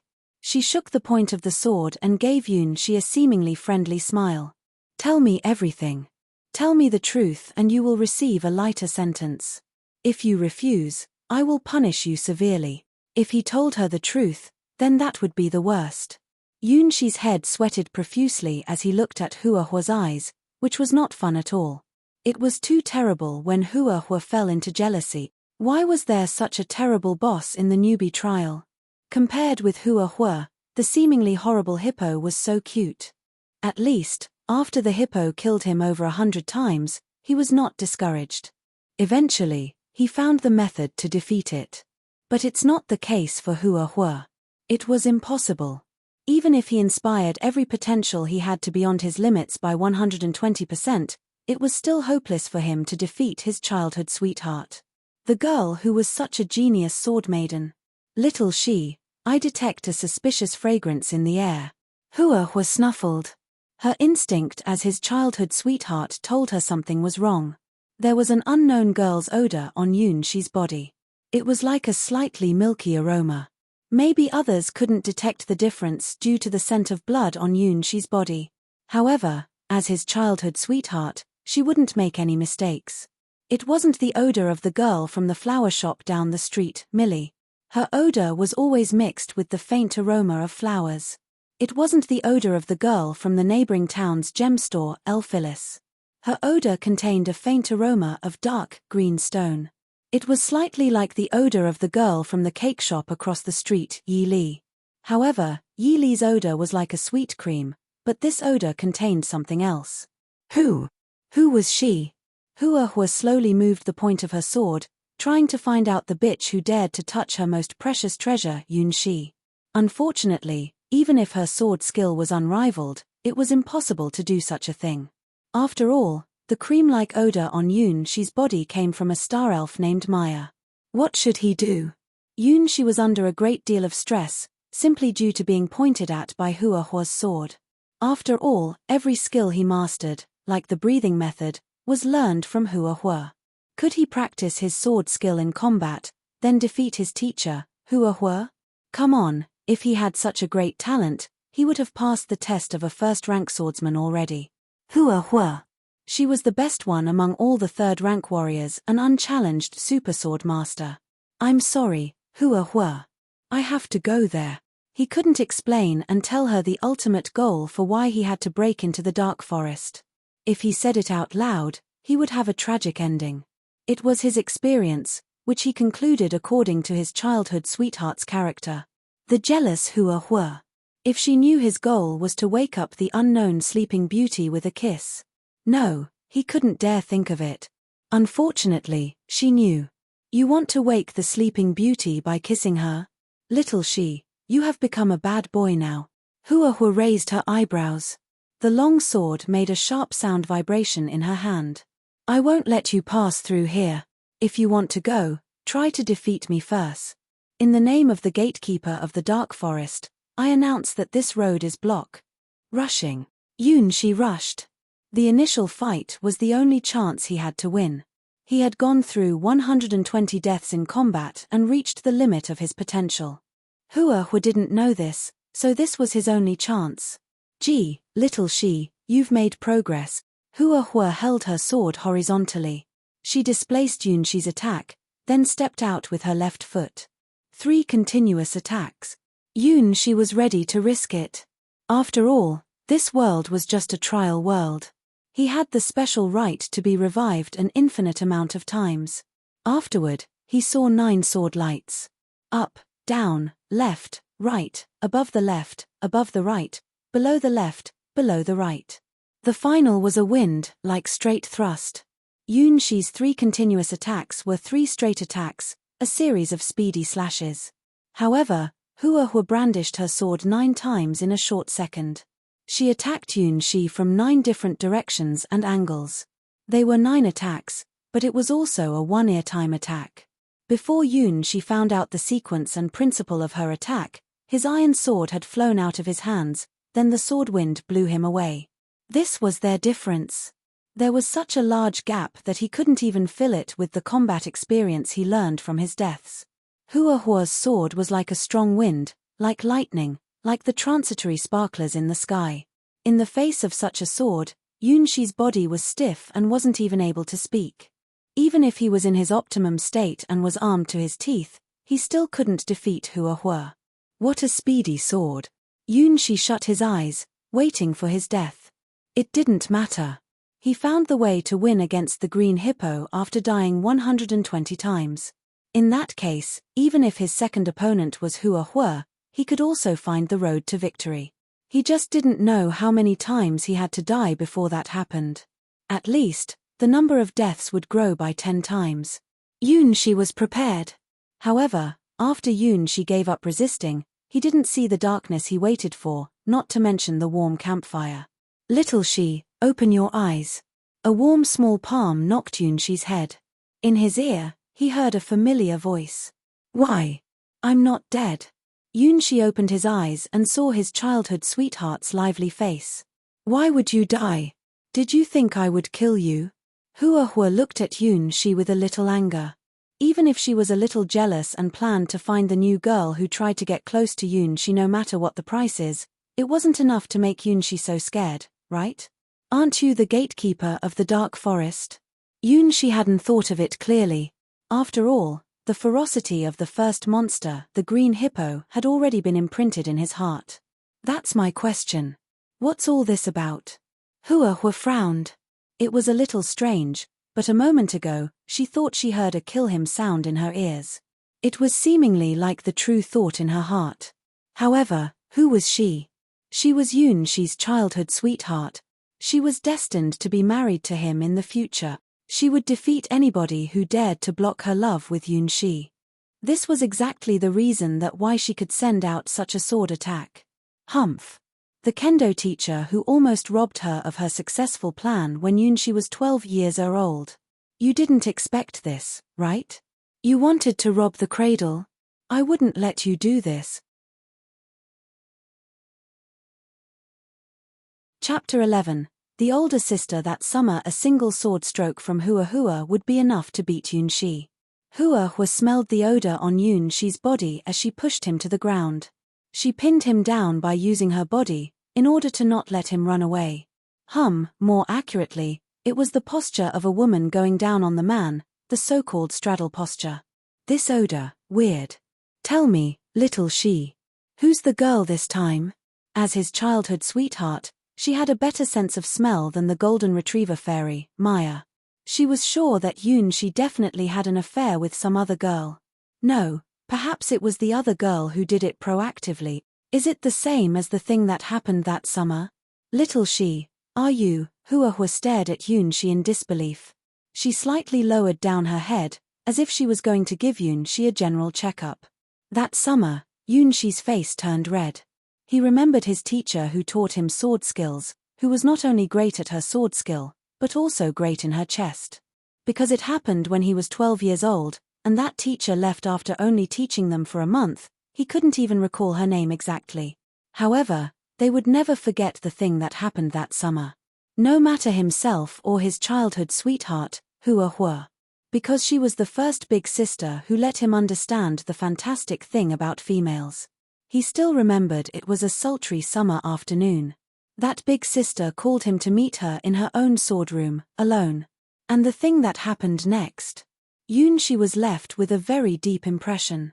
At that time, that always very gentle big sister, her pinky delicate face was full of satisfaction, with a face wearing a comfortable smile. Her eyes overflowed with water-like tender feelings. That was a passion Yunxi didn't understand. Little she. Do you want me to teach you something that's not written in the books? Teacher, is it a kind of sword skill? But I'm not good at sword skills. When Yunxi was 12 years old, he still felt himself a little inferior because his talent in sword wasn't good. At that time, he was far less self-confident than now. Which 12-year-old boy didn't hope of himself becoming a strong swordsman, defeating every opponent, and in the end, becoming a hero? Of course, 12-year-old Yunxi also thought so. At that time, he still had a slender hope about his sword skill talent. So, when the new sword skill teacher called him to meet her alone, he was pretty upset. He thought, was it because his performance was too poor, so the teacher was going to punish him? However, it didn't look like what he expected. Sword skill is important. However, sword skill isn't everything. The elder big sister smiled. Her pink lips slightly opened as she said the words softly. Such a charming scene was sent out with strong implication towards Yunxi. Unfortunately, it was meaningless for a 12-year-old boy. What's the lesson? Yunxi was so puzzled. He looked at the big sister. She was looking at him with a blushed face as he asked a quite silly and naive question. It's very important, about life and future, lesson. Little she, you are a good boy. So, let me teach you the lesson about becoming an adult. It seemed like she was drunk. The big sister reached out her slim hand to Yunxi and smiled shyly. Sweat stains appeared under her hair shaft. Her creamy white skin turned pink. Her aromatic breath made Yunxi's heart beat faster. Don't worry. I won't hurt you. Or rather to say, I'm the person who will feel the pain. The big sister slowly covered Yunxi's hands with her hands. Her intimate voice softly resounded in his heart, full of gentleness and charm. The next was the most special lesson Yunxi had since his birth. Kissing, hugging, and touching. Afterward, he saw her body, every part he could see and shouldn't see, her slender but opposite body type. Her snowy and creamy double peaks, her smooth and flavory shoulders, and her lowered down blushed neck. She was so gentle and beautiful, like nature itself. The light red under her snow-white skin, her gradually lowered voice, and her gentle shy but also affectionate eyes. Even though it was already a long, long time later, she still didn't disappear from Yunxi's heart. Little she. Don't forget today. After capturing Yunxi's heart by using her tender, delicious small tongue, luring him to fall bit by bit, the big sister's eyes turned more sweet and charming. At that moment, her body was a gorgeous view and a temptation in Yunxi's eyes. Especially that tongue of hers when she was licking Yunxi's cheek. It was so soft, making one's body go limp. Her smooth silky hair was near his face, its aroma was addicting. Isn't this a crime? The smothered 12-year-old Yoon, she was a bit distressed by the older sister. No matter what, if you miss this chance, you will regret it. As long as there's love, our age difference is not a problem. Who would go back to marry that idiot? Little she, when you grow up, you must remember to come find me. She kissed the 12-year-old Yoon she as she made her decision. However, when she was going to commit the crime, a sword cut the door of the sword room into pieces, from the center down. Let go of my Yoon she. You cheating cat. Perpetrator. Eek. When did you come here, little Hua Hua? Yoon she's body is full of your odor. I had found it earlier today. Don't put your hands on my Yoon she. Take it, my wind like 10 hits. Go to hell, you thieving cat. Yoon she had no impression about what happened next because he was blown away by the turbulent sword wind and was dazed. It seemed that the both of them intentionally didn't let him see the thing that happened next. After that, when Yoon she woke up, he heard that the new sword skills teacher had resigned. He was told that her house's small courtyard had sunk in an earthquake. After that, every time unknown girls wanted to get close to him, Hua Hua would certainly come, and her words always made Yoon she recall the thing that happened that summer. Damn. Is there really something that happened? Looking at Yoon she's absent-minded emotions, Hua Hua's intuition was raised to the highest level. Red alarm. Something was wrong. There must be something wrong. Ordinary females wouldn't cause Yoon she to be in such a dreamy state. Who dares to leave their odor on little she's body when she was away? And it was not only the milky aroma. There must have been some further contact. Could it be like that damned coquette who almost did it? This new cheating cat had close contact with Yoon she? When did it happen? She was sure that Yoon she's body didn't have this odor during the daytime. Yoon she, who is it? Come out with it. What's her name? Tell me. This wasn't an interrogative sentence, but an affirmative sentence. As Yoon she's childhood sweetheart, Hua Hua had a feral super instinct about Yoon she's fate with women. Perhaps, this time, this new opponent was the most terrible opponent after that cheating cat left the town because of her family matters. Even she hasn't yet left such an odor on Yoon she's body. Hua Hua, make it quick. Yoon she showed her anyway. The worst thing has happened. I don't care what will happen next. Expression and resolutely turned his head around. He wouldn't say it. Even if she forced open his mouth, he would also say nothing. He was the star child and had 4 overlord ex-girlfriends. How could he possibly tell her this?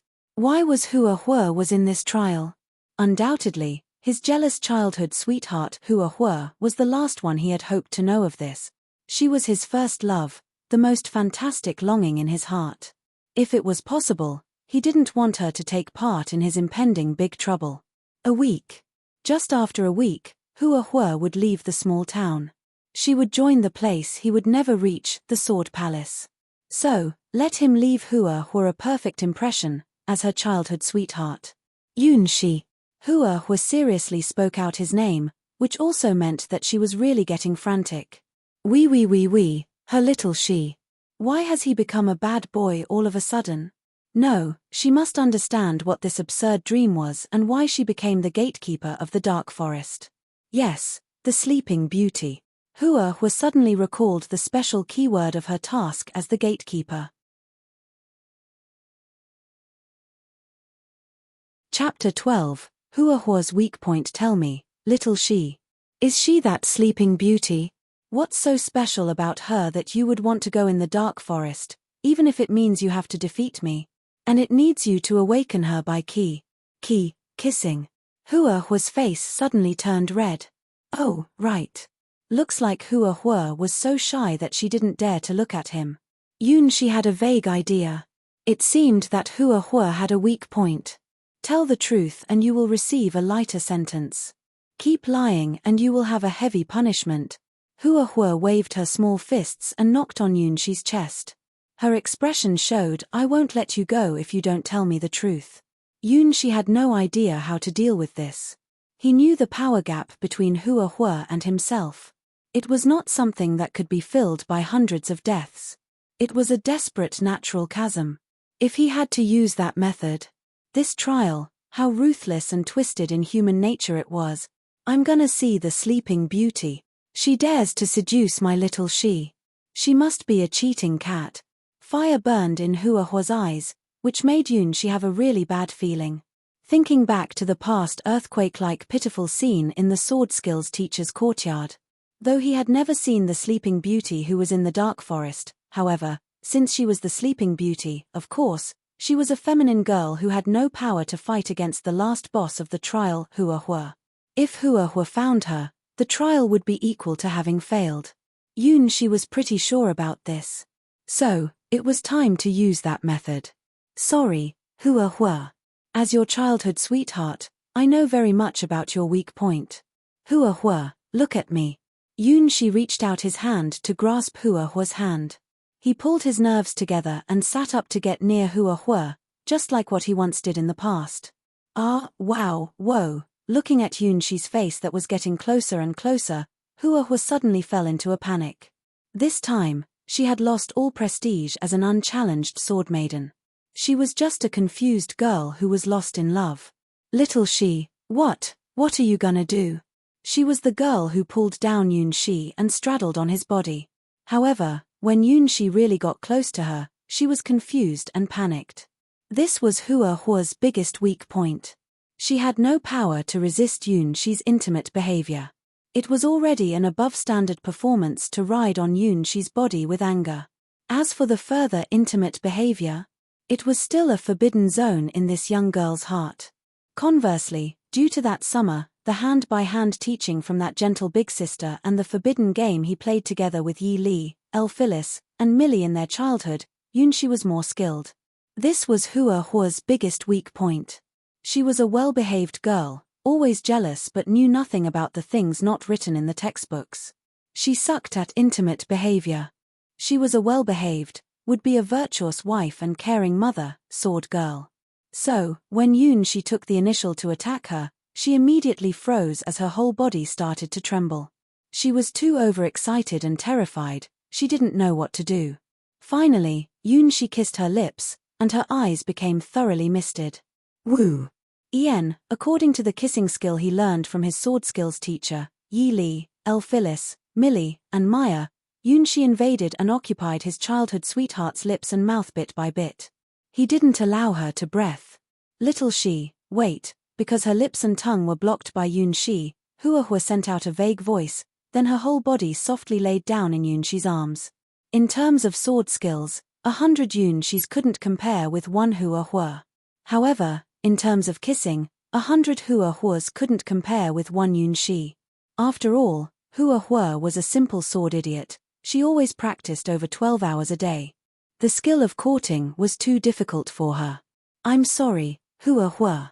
After kissing Huahua till she couldn't breathe and finally making her lose consciousness, Yunshi carefully changed their body position, letting the dizzy Huahua lie down beside himself. As he expected, the trial wouldn't let him face an unbeatable enemy. At least for Yunshi, Huahua wasn't an unbeatable enemy. However, this strategy he used to win made people speechless. Except for Yunshi, no one else could make Huahua defenseless and come into this attackable distance. Little she, no, Huahua's mind dropped into a mess, and her body also fell into a strange dissonance. She saw Yunshi stand up and was going to escape, but she failed every time she tried to stand up to catch him. In some sense, Yunshi's attack was a complete success. Run! Run! Yunshi didn't know how long Huahua would remain in this state of disturbance of consciousness. He still remembered that year he was 12. After he learned the lesson which the textbook wouldn't tell him from his sword skills teacher, the big sister. The first target he found in order to practice it was Huahua. As the result, Huahua was dazzled for over a quarter of an hour. After that, she would never allow him to play this game with her again. Well, after that, the 12-year-old him played this game with several other childhood friends. They were Millie from the flower shop, El Phyllis from the gem shop, and Yi Li, who joined in the fun later on. It was true. Yunshi never thought there was anything wrong until last year. For children, playing something never played was interesting. And making their heart beat faster was a natural thing, wasn't it? Till the girls who played this game, such as Millie and El Phyllis, all shyly told him that they could play this kind of game so much more often. That it would be better if he added the prefix ceremony like wedding for the game. Then he finally realized something was wrong. As for the youngest girl, Yi Li, she didn't make such a request. It seemed that simply hugging and kissing was already gratifying for her. Comparing them to the new girl, Mei'er, she was the most zealous one.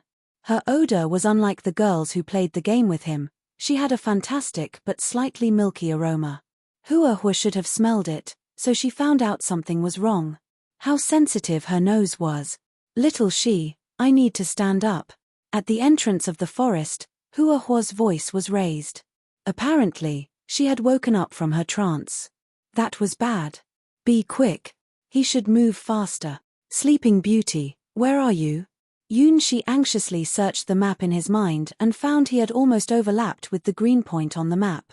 At the same time, the bright red dot, which was at the entrance of the dark forest, started moving at a terrible speed. The death line of the trial was coming. Here. Wrapped by countless branches, Yunxi saw a place where it was surrounded by black brambles. A girl wearing white pajamas was laying still, sound asleep, surrounded by a bed of thorns.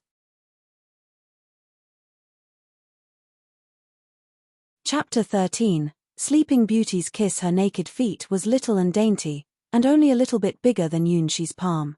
There was almost zero distance between her lovely small feet and the brambles. It seemed that any slight movement would cause a dropping bloody end. Her white insteps and delicate lower legs constituted a beautiful arc. Her snow-white toes slightly curled up like cat's claws. She looked pretty shy and lovely. A perfect artwork in the world. The Sleeping Beauty had black and smooth long hair. Her black and smooth long hair was spread on the tree-made bed, having an elegant, peaceful, and slightly bright feeling. Her face looked long but pretty and delicate, charming and soft, but also with some naivety. If she smiled, she must look innocent, feminine, and tender. However, it looked like she was experiencing a nightmare. Her eyebrows were slightly frowned. It seemed like she wanted to open her eyes, but couldn't do this seemingly simple action. Her crescent long eyebrows, 2 lines of serried eyelashes, her pretty and proud nose and her red and nifty lips. In addition to her smooth, delicate and paper-like skin, these made her look like a princess. Even if she was only wearing nightclothes, it couldn't block her natural and exalted appearance. She was the Sleeping Beauty in the dark forest. This was the only information Yunxi knew. He didn't know where she was from, and why she was sleeping in the dark forest, surrounded by countless sharp brambles. Sorry. Yunxi felt guilty and tried to tear away the black brambles from her surrounding. Hiss. At the next moment, Yunxi was so pained that he felt his hands had almost been numbed. These brambles were far sharper than they looked, even giving him an illusion that it would bite at his flesh. Yunxi's hands were already drenched with blood after he tore away one of the brambles. For fear that the Sleeping Beauty would get wounded due to these black brambles, he carefully tore away these terrible black brambles from the outmost part. Bit by bit, using his hands.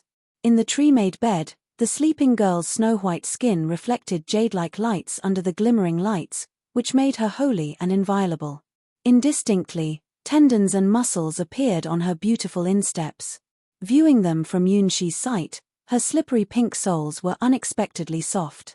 Look at her tidy toes and smooth skin. 5 white jade-like toes connected together tightly. The rounded tip of her toes were like 5 crouched little white rabbits. They were flurried but also happy. With a wonderful but coy look, her rubicund soles were as soft as silk, and her arches were as white as crystal. Her jade-white heels were ruddy in color and so appealing, making him unwilling to release them. Hiss. Yunxi tore away another black bramble from the sleeping girl's side, resulting in a deep wound appearing on his hand. Something was wrong with these brambles. Yunxi looked at his bloody hands. In order to run away from Hua's side, he even abandoned his own weapon, the iron sword, simply in order to save a little body strength. There wasn't enough time. A series of weird asterisk click, click, asterisk sounds rang in his ear. In such a quiescent dark forest, no one else would make such a noise. Just do it. Yunxi reached out his hands and desperately tore the tough black brambles at full force. And at the same time, the corner of his eyes were also looking at the path. Yunshi hoped that he didn't see the girl who was speedily rushing here. He was spooked. Hua, his childhood sweetheart and a genius sword maiden. He thought he had thought of her to the greatest extent. However, the ability Hua showed now was worse than his wildest imagination. She wasn't running. She was flying. No. Technically, she was stepping in the air. By drawing support from the countless big trees in the dark forest, her feet continuously stepped on the tree trunks. Every step would cause a fast turn. The trees in the dark forest became her footholds for flying in the air. Her every step was so fast that Yunshi had an illusion that he was a slowly crawling snail, while Hua was an elegant and smart hummingbird. Apparently, her body was still in the range of humans, and Yunshi could even see that her body was uncoordinated, just like himself. However, with her continuous turns in the air, Hua displayed 300% of her body's potential. This kind of stepping in the air was already beyond Yunshi's imagination. It needed an extreme genius to calculate, react, and prejudge. If it was him, he probably couldn't learn a little, even if he practiced to death for thousands of times. Compared to Hua's ability to step in the air, the stupid green hippo's combat skill was as clumsy as an original crawler. They were both at the 3rd rank, but Hua was like a legendary hero unit. As for the green hippo, he could only be considered as a big monster among all the normal monsters. Why was there such a giant gap among different people? No, time was running out. Yunshi shook his head. He didn't care that pale bones had been exposed from out of his hands. At the price of almost losing the feeling of his hands, he tore away the last bramble from the sleeping beauty. Hey! It seemed that she could feel that somebody was getting close to her. The sleeping beauty girl had a slightly depressed look, and her white soft small feet slightly shivered. I'm sorry. This is a dream, Yunshi hypnotized to himself. Facing the sleeping beauty with his bloody hands, he kissed the girl with courage. Ah! The sleeping beauty woke up. Yunshi saw her eyes. What a pair of beautiful eyes. Inside her black pupils, it was free and easy, like she had seen all the beauties of the world. To be able to remain indifferent to whatever happened. But also, her eyes were so clear, like a pool of unsullied water, and could make anyone's heart calm down after seeing her pupils. However, at the next moment, her eyes changed. As if it was a flame and lightning, like a flashlight, but also as if it was a bright light exploding inside the furious sea of lava. It almost ignited Yunshi's whole body. Little she, you have become a playboy. Hua was stepping on the air and turning towards him. With the dancing of the lightning of her sword, she displayed an awesome sword skill, which Yunshi had never seen before. Like a flying swallow hovering in the sky, and also like a dragon dancing in the air. At that instant, Yunshi had a jumpy feeling. How dare you? The sleeping beauty barely reached out one of her small hands and signed a sword sign in the air. Signing in the air. It wasn't a power mortals could have. At least, it was a superpower which belonged to 4th-ranked heroes, or higher. However, all of this had no relation with Yunshi himself. The bright lights of the stars fell down and covered Yunshi's body after turning into a light beam. Yunshi's body turned into countless silver-blue particles and returned to the real world. Congratulations, Master. You finished the rookie trial. Mei'er's voice sounded pretty cute right now. Chapter 14. 3 seeds. The light of the stars fell down. Star rivers and star clouds slowly rotated around Yunshi, giving him a gentle and warm feeling. Back. I'm back. Yunshi had the impulse to cry after seeing the warm starlights. It was too difficult. Why was the rookie trial so difficult? The first monster had the strength of a 3rd rank. It could kill him with a simple slap. In order to beat the damn hippo down, he died over 120 times, and then finally was able to kill it.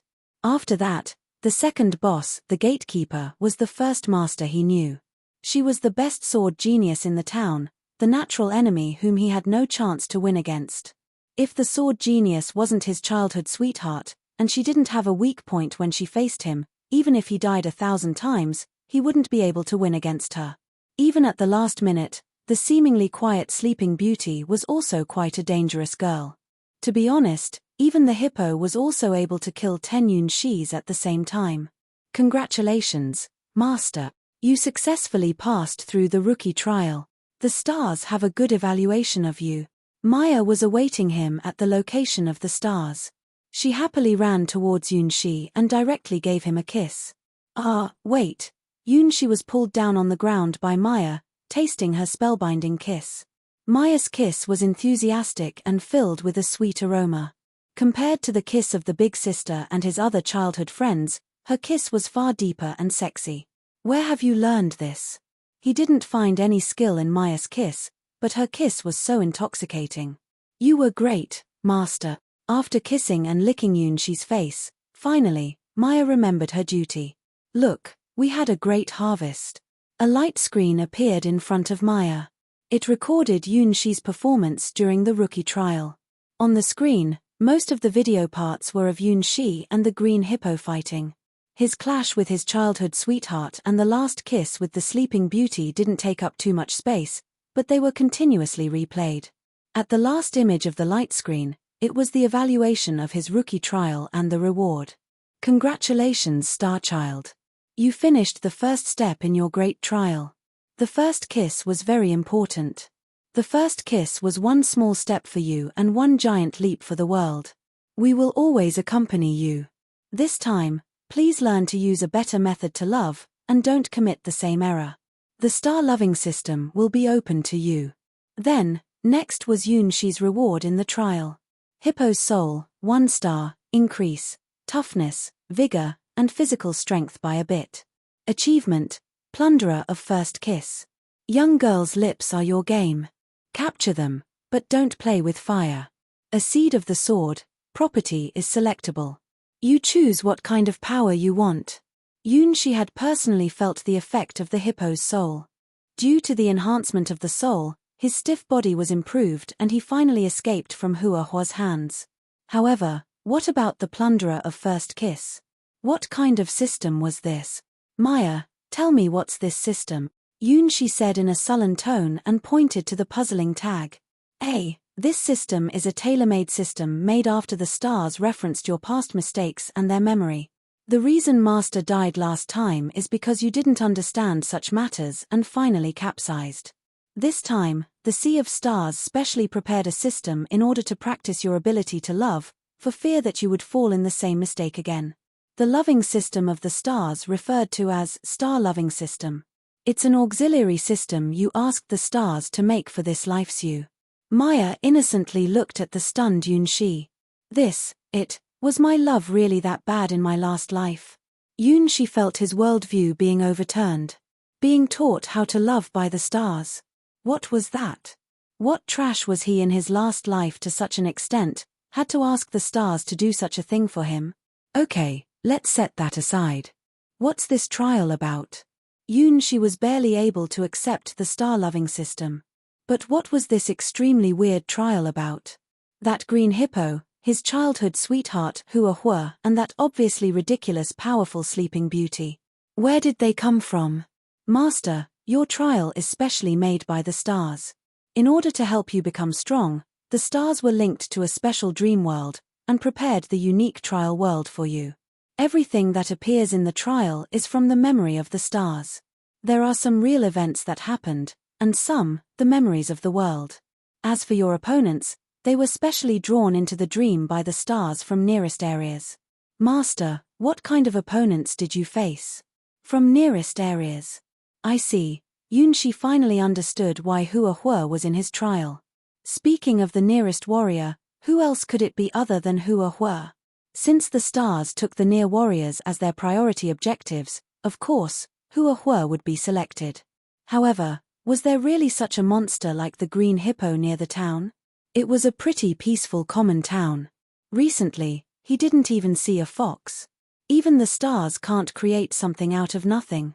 The enemy you saw should be a shadow in the dream world. Your trial was perfect. Now, choose your last reward. Mei'er clicked on the seed pattern of the last reward with great interest. There were 3 branches, representing 3 different properties of the reward. Can I choose any property for the seed of the sword? Yunshi curiously looked at the reward which he got through hundreds of deaths. It was a fantastic seed, with 3 colors rotating in it. Yes. Master, you can freely choose your last reward according to the trial you finished. The first seed of the sword was from the murderous Hippo. The first seed appeared in front of Yunshi. It was that green Hippo's seed. Properties: super strength, body bulk up, and stop by force. Master, if you're going to practice weapons like the giant sword, this seed is your best choice. The second seed was from Hua. Properties: zoom, super sword skill, discerning highest sword skills, and God's sword skill, flying sky sword, beginner level. As per Yunshi's expectation, the green Hippo's sword seed was nothing compared to Hua's seed. Anyone would know what was the right choice after seeing the description of Hua's sword seed. However, there was still a third seed of the sword. The last one is from the Sleeping Beauty. Properties: vacuum seal, cutting blade, void burst, and great circulation. Terrible. It was too terrible. Yunshi felt his back go cold with sweat when he saw the several abilities in the sword seed. If the stars didn't summon him back at the first moment he finished his trial, there would have been a bloody end waiting for him. The Sleeping Beauty. He didn't even know her name. But she was the strongest person he had ever seen, a true hero-ranked girl. No, it couldn't be that easy to get the power of a hero rank.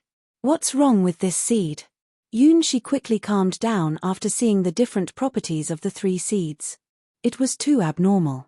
The properties of the 3 different seeds were at 3 different levels. The power of the green Hippo's seed wasn't out of the range of a 3rd-rank monster. Except for its brute force, it had nothing good. Hua's seed had infinite potential. Even by only considering the value of the God's sword skill, flying sky sword, beginner level, it was 10 times better than the green Hippo's seed. As for the Sleeping Beauty, her vacuum seal, cutting blade, and great circulation were the abilities which only super-ranked beings were able to master. Chapter 15. Hua's seed no problem. The stars absorb the free energies in the trial and condense them into the 3 seeds. They are perfect. Mei'er said proudly. The stars wouldn't give him defective seeds. There were 3 seeds in front of Yunshi. Each of them were perfect and could absolutely let Yunshi absorb their energies without fail. Then, why are their qualities so different? Yunshi looked at the 3 seeds, which had great differences in properties, and thought that it wouldn't be that simple. It's because high-quality seeds need a much longer time to condense. Besides, the absorption rate depends on your affinity. Mei'er pointed to the 3 seeds and showed their absorption rate. The first seed of the green Hippo was easy to absorb and had a normal affinity. Its absorption rate would be a month. The second seed, Hua's seed, was easy to absorb, but needed a high affinity. Its absorption rate would be 1 year. The third seed, the Sleeping Beauty's seed, was difficult to absorb and had quite a low affinity. Its absorption rate would be 100 years. All right. Yunshi knew there was no such thing as a free lunch. The green Hippo's seed was the easiest one to absorb. It could let him master skills like body bulk up and super strength in 1 month. However, compared to the last 2 seeds, this seed was meaningless.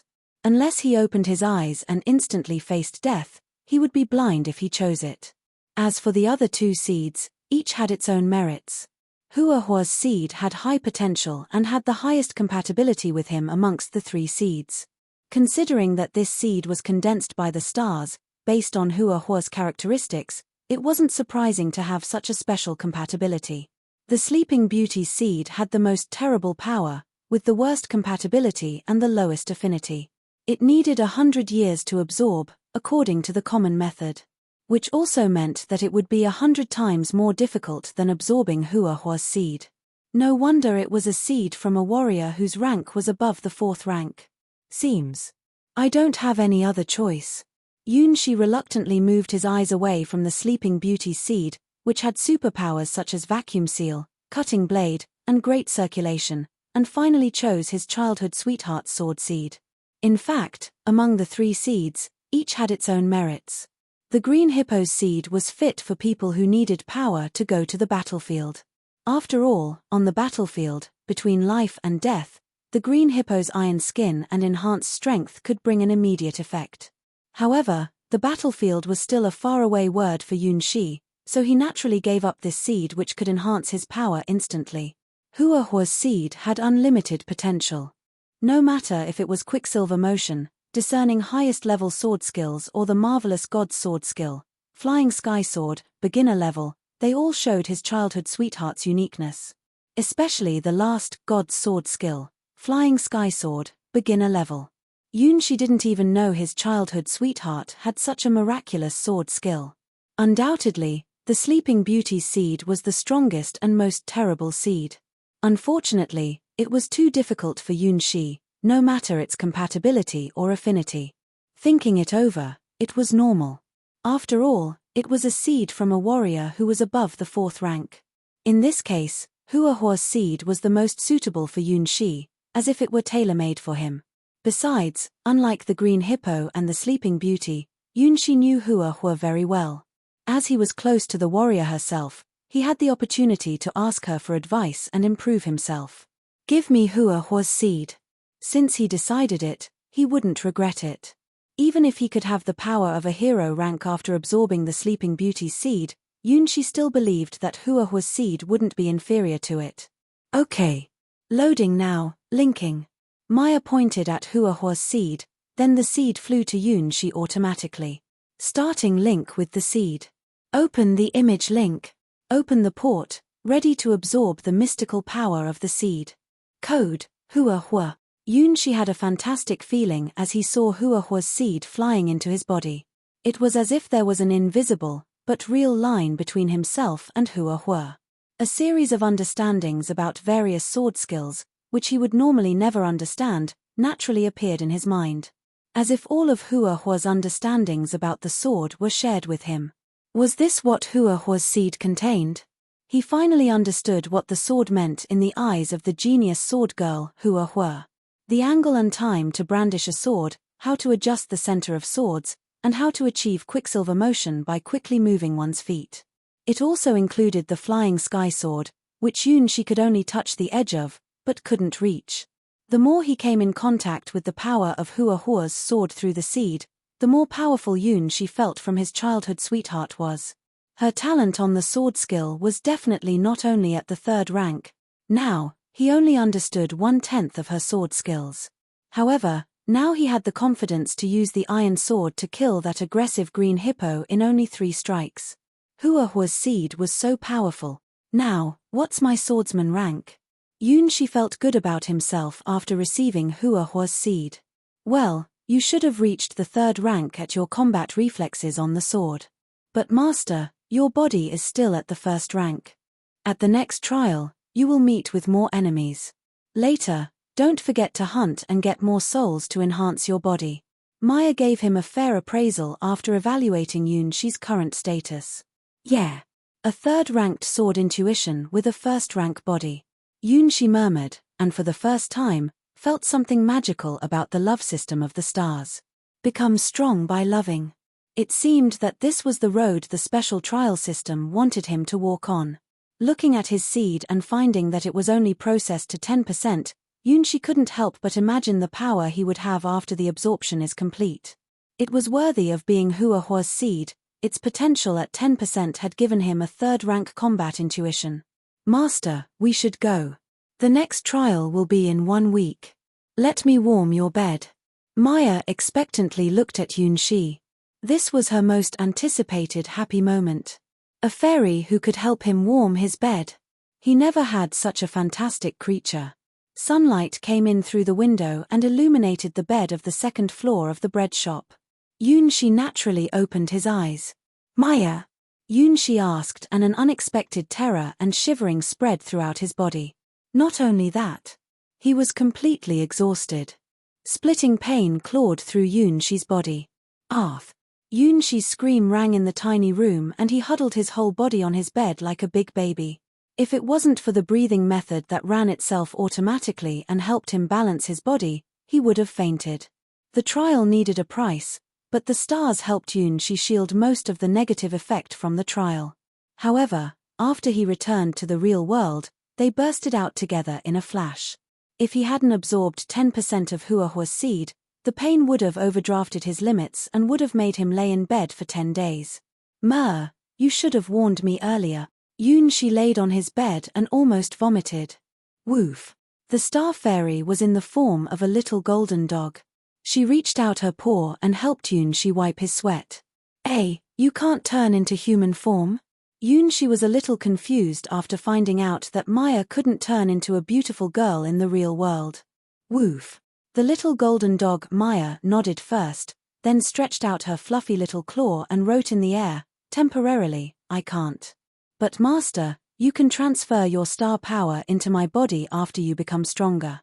By that time, I can turn into my human form."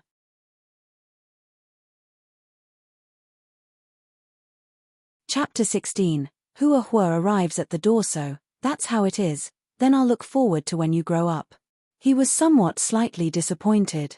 But Mei'er in her golden retriever form was also very cute, so it was very easy for to accept the present situation. Compared to it, his body had an even bigger problem.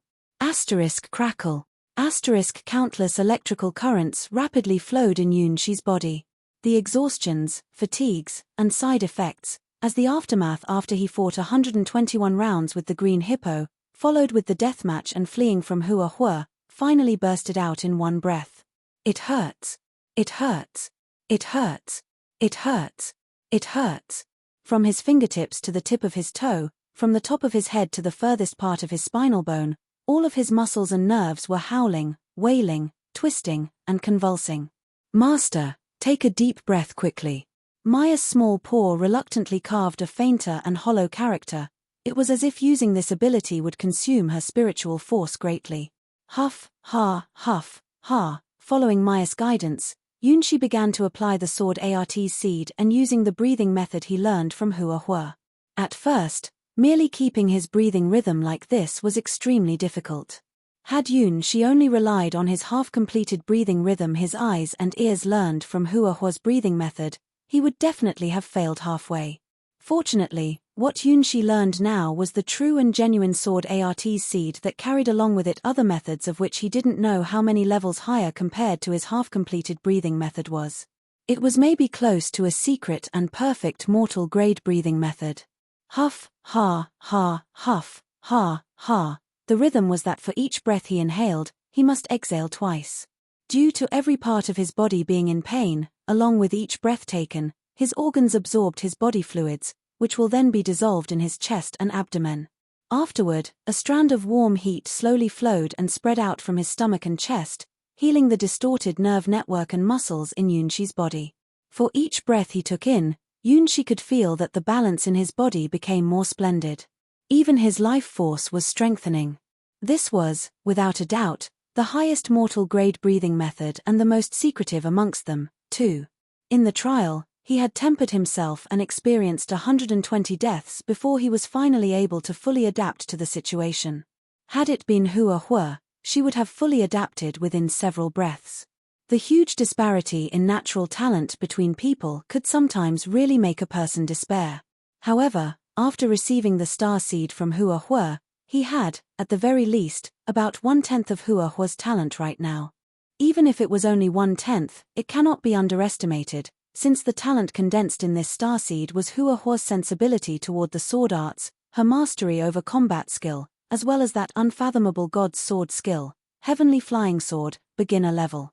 After he had swallowed the green hippo's soul, his physical strength was enhanced to the first-rank swordsman stage.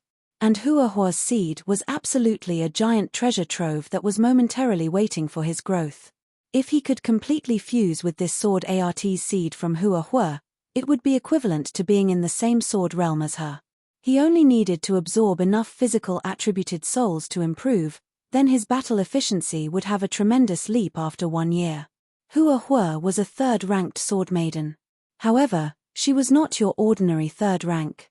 She was like the most invincible and tyrannical third-rank sword maiden to have ever existed.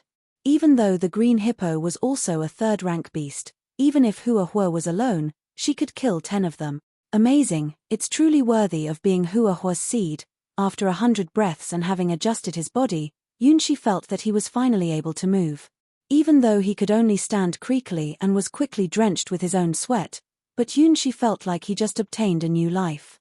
First rank swordsman level. Should he be enlisted for the army, he would have jumped over a recruit rank and directly became a platoon leader rank. Wherever it was in the god's domain, a promotion was extremely difficult for people who took a professional soldier's career. Just take the sword god domain for example. Most male martial artists cultivators swordsmen are always practicing sword arts all year round, and sometimes, out of 100 people, only one person is able to become a first-rank swordsman before they turn 30 years old and become an officially ranked swordsman. And now, take the White Lotus sword domain where Yunshi lived. The first requirement when recruiting disciples to enter the Sword Palace was that one must enter the first rank before they reach 18. The disciples who cannot achieve this threshold will be expelled from the Sword Palace directly. A 16-years-old first-rank swordsman, although Yunshi was not on par with such a peerless genius like Hua, if he were to be compared to other mortals, he could also be called as a genius. At least in this small town, only a few youths could achieve this standard in the same generation. As for the second-rank swordsmen, they were the ones who took the leadership in the army. They were the core of the military force, and it was certain that they would at least be ranked as a captain. If one was still young and had great potential, he could even directly become a regiment commander. After gaining sufficient experience and skills in strategy and tactics, the general's position would not be a dream anymore. And the last rank of the mortal grade, which meant third-rank swordsmen like Hua, they could even fight 1,000 enemies. No, if it was Hua, she could definitely battle against enemies numbering in the tens of thousands. Even if she were to be surrounded by such a mighty force, she could fly out using that heavenly flying sword, beginner level, and then strike back and forth to kill and kill again. She could advance and strike 7 times and then escape easily like there was no one on the battlefield. Even the strongest person in the mortal grade level probably cannot be compared to a hero rank and a peerless genius such as Hua. Yunshi was standing in the bathroom and receiving massive information from Hua's seed while cleaning the filth on his body. It seemed that because Yunshi had absorbed the green hippo's spirit and used it as a shortcut to enhance his physical fitness, strength and toughness, the phenomenon when he was breaking through into the first rank was much more violent than normal. Complete muscles in his body were twitching and suffering under extreme convulsions. After washing and cleaning his body, Yunshi carried the star spirit Mei'er in his bosom and washed her body from top to bottom. Ah! Woof! Mei'er, who was being touched and brushed by Yunshi's hands, voiced out shy and happy voices. Her smooth golden fur was unlike that of ordinary dogs, which became unsightly after being soaked, but instead became more bright and shiny. It's truly a star spirit. Looking at the water dripping from Mei'er's golden hairs, Yunshi was somewhat dazed. Yes, this was not a dream. The occasionally twitching muscles he had, as well as the feeling of embracing this cute little golden retriever, clearly told him that this was not a dream. Ever since the night that he dreamt of that falling star, his life changed and became completely different from the past. He had inherited the legacy left by his previous reincarnation. But he, at the same time, also had to bear the consequences of his past life's pack of lies. There was a dreadful 7th-rank apostle that had already descended to the sword god domain and might have started to search him all over its territory. Once he was to be discovered by that 7th-rank apostle, he would fall into a situation beyond redemption. This was absolutely not the same as tempering himself in that simple trial, of which he could resurrect again. Just thinking about what he saw in his dream, those 4 powerful ex-girlfriends in the starry sky, made him shiver. He didn't dare to imagine how miserable he would be if he were to fall in their hands. Mei'er. What will happen in the future? As he lifted the star spirit with his hands, Yunshi sighed deeply. Woof. Mei'er, who was unable to speak, stretched out her small tongue and licked Yunshi's wrist and let out a crying voice. Well, since you believe in me, so I must believe in you too. If I truly am the Star Child, then, I'm the only who can change my own destiny. While looking at Mei'er's bright pure big eyes, Yunshi set firm his resolve and embraced the puppy star spirit, wrapping it with the bath towel, and then went out of the bathroom. Good, I will start practicing. Upgrading. Yunshi had not even started to practice when his bedroom's door sounded with a bang sound from being kicked. Little she, get up quickly. A sword chi flashed and Yun Shi's blanket flew into midair. This move was the perfect fusion between the speed and the motion trajectory of the sword blade. Had Yun Shi still been under the blanket, he wouldn't even find out that this was done by a sword. For someone who practices sword arts, this move had already reached the peak and gone beyond the limit of an ordinary person. Well, it was very obvious. To be the one who can produce such a move, that would be none other than his childhood sweetheart, Hua Hua. Hua Hua, what make you visit my home so early this morning? Speaking while embracing Mei'er, Yun Shi spoke with a trace of guilt at his childhood sweetheart, who was standing at his door. Mei'er didn't say anything about this. The trial was guided by the stars and the scenes in that special dream world were unlikely to be related to the outside world, right? As long as the trial was over, the people that were involved in the trial would naturally get out of that dreamland, and like spring dreams, there should be no traces left, right? Then again, seeing the menacing looks from his childhood sweetheart, could it be that she was aware of it?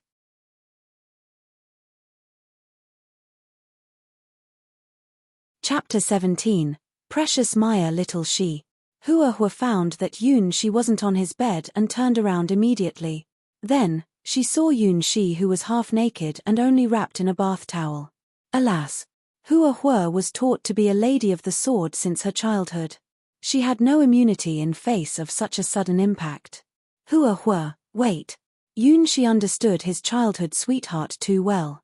He hurriedly found his clothes beside the bathroom, held Mei'er in his arms and ducked into the bathroom to change clothes. After hearing Hua Hua's scream, several neighbors raised their heads and found that the sound was coming from the second floor of the bread shop. They showed both funny and annoyed expressions. That couple is squabbling again. Oh, it's a pity. They are such a perfect couple, but will have to break up. Several young boys of our town have quietly cried several times. If it's possible, I want to see little Yun Shi's and Hua Hua's wedding. Hua Hua brandished her long sword in front of Yun Shi. She showed her fantastic sword skill to cut down an unlucky mosquito's legs. What should I explain? Yun Shi's eyes followed Hua Hua's sword up and down. In the past, he didn't understand it, but now he found that Hua Hua's control over the force of her sword had already reached its peak. If she wanted to cut down the mosquito's legs, she would never touch the mosquito's wings. When Hua Hua cut down the mosquito's slender legs, it was still flying. Buzz! When the mosquito found that something was wrong, it had flown several meters away and knocked into the wall. You betcha. Of course, I mean those several foxes who dared to attract you. I had a dream. I don't remember it clearly, but you became a playboy in it, Yun Shi. No. It's just a dream, Hua Hua. Fastening on the stars as his shield, Yun Shi lied fearlessly. To be precise, it wasn't a lie. For Hua Hua, who was unintentionally involved in his first trial, it was just a dream. So, in truth, a lie was the best explanation. Unfortunately, as his childhood sweetheart, she knew him more than himself. Besides, she had a godlike talent called jealousy radar, which wasn't able to be explained. No. There must be something wrong. I won't have a dream for no reason. Tell me, who is she? Where is she from? How many people are there? Hua Hua blocked Yun Shi's way in a threatening manner. Her expression showed that she wouldn't give up until he told her the truth. You've got it all wrong. There is only this little dog staying with me. Yun Shi had to lift up Mei'er as his shield to defend Hua Hua's homicidal eyes. Woo! Mei'er showed a pitiful look as she was lifted up by Yun Shi. It wasn't a play. It was her true feeling. Compared to Yun Shi, who knew nothing about famous dogs, Hua Hua's knowledge had a broader range. So after she looked carefully at Mei'er in Yun Shi's arms, she showed a look of disbelief. Little Shi, when did you start to feed a dog? Especially such a rare dog. To my knowledge, it's a special royal golden retriever from the Western God's domains, and would never grow up. What Hua Hua didn't say was that such a golden dog was a priceless good in the Western God's domain, and often had none for sale. In the entire Western God domains, only several royal families with the longest history had this kind of special, never-growing golden dogs. Every year, there would never be over 20 of these dogs on sale, and sometimes, there were only 8 or 9 dogs on sale. Their total amount had never exceeded 1,000. It wasn't contempt, but even if Yunshi were to sell his whole bread shop and the land, he would still be unable to buy a toe of this pureblood royal golden dog. It was said that there were special blessings inside this kind of golden dog's blood. They would give special luck and fortune to its master. So, normally, they wouldn't train it. In the highest circles of the Western god domains, these never-growing golden dogs were always a symbol of high status. They were more precious than any diamond or gem. Every year, countless princesses, princes, and dukes wanted to one of these, but they never succeeded no matter what their method or relation was. No, I just found this homeless little dog last night on the roadside. Doesn't our town also have dozens of golden fur dogs? Yunshi looked at Mei'er in his arms as sweat beads dropped down from his forehead. A homeless little golden dog. Hua's expression looked like she was saying, "Don't kid me. Would any homeless golden little dog have such pure golden fur?" It looked like real gold, the symbol of fortune and luck. Would the dogs in the town have such a pair of pure, black gem-like addicting eyes? Some stupid big yellow dog would never have such a special charm to catch everyone's eyes naturally. Maybe the local people of the Sky Sword domain didn't know it, but how would she misjudge it? This royal golden dog was known as a golden fairy, a fantastic creature everyone dreamed of in the Western god domains. Putting it bluntly, 10 of these small towns weren't worth the little golden dog in Yunshi's arms. If this kind of fantastic dog could be found on the roadside, perhaps in Western god domains, countless of people would wander around rivers, parks, and the wild to try to catch this kind of fantastic golden fairy. As Hua knows it, in the entire Western god domains, this kind of fantastic dog was always on the verge of extinction. Every year, many people worried about the amount of these cute fantastic creatures, and for this, they showed no hesitation to use some taboo methods to produce descendants in order to save this race. Yunshi, you picked this dog on the roadside? It was equal to picking up a gold hill on the roadside. Something was wrong. There must be something wrong. Hey! Wait, this smell, Hua sniffed. Last night's indistinct dream suddenly became clear. The milky aroma, sweet and intoxicating. She didn't have this odor. A strange odor. It was not from Millie, Phyllis, or Yi Li. It was a more sweet, heartwarming odor. How? It's from this little dog.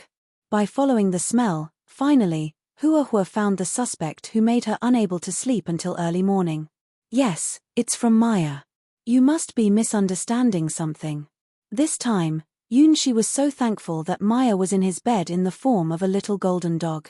If Mei'er was in her human form, staying together with him in the bed, and a jealous Hua found out, what would happen next? Just imagining it made Yunshi unable to stop shivering. It's really from this little dog, Hua sniffed and finally relaxed. However, in this way, this little golden dog who was named Mei'er was even more valuable than before.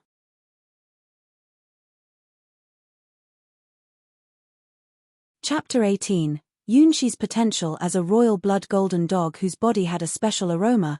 They were rare creatures above all rare creatures, the sweetest honey. Even princesses, princes, and dukes were not able to easily cast a look at them, not to mention owning one. Originally, they were rare.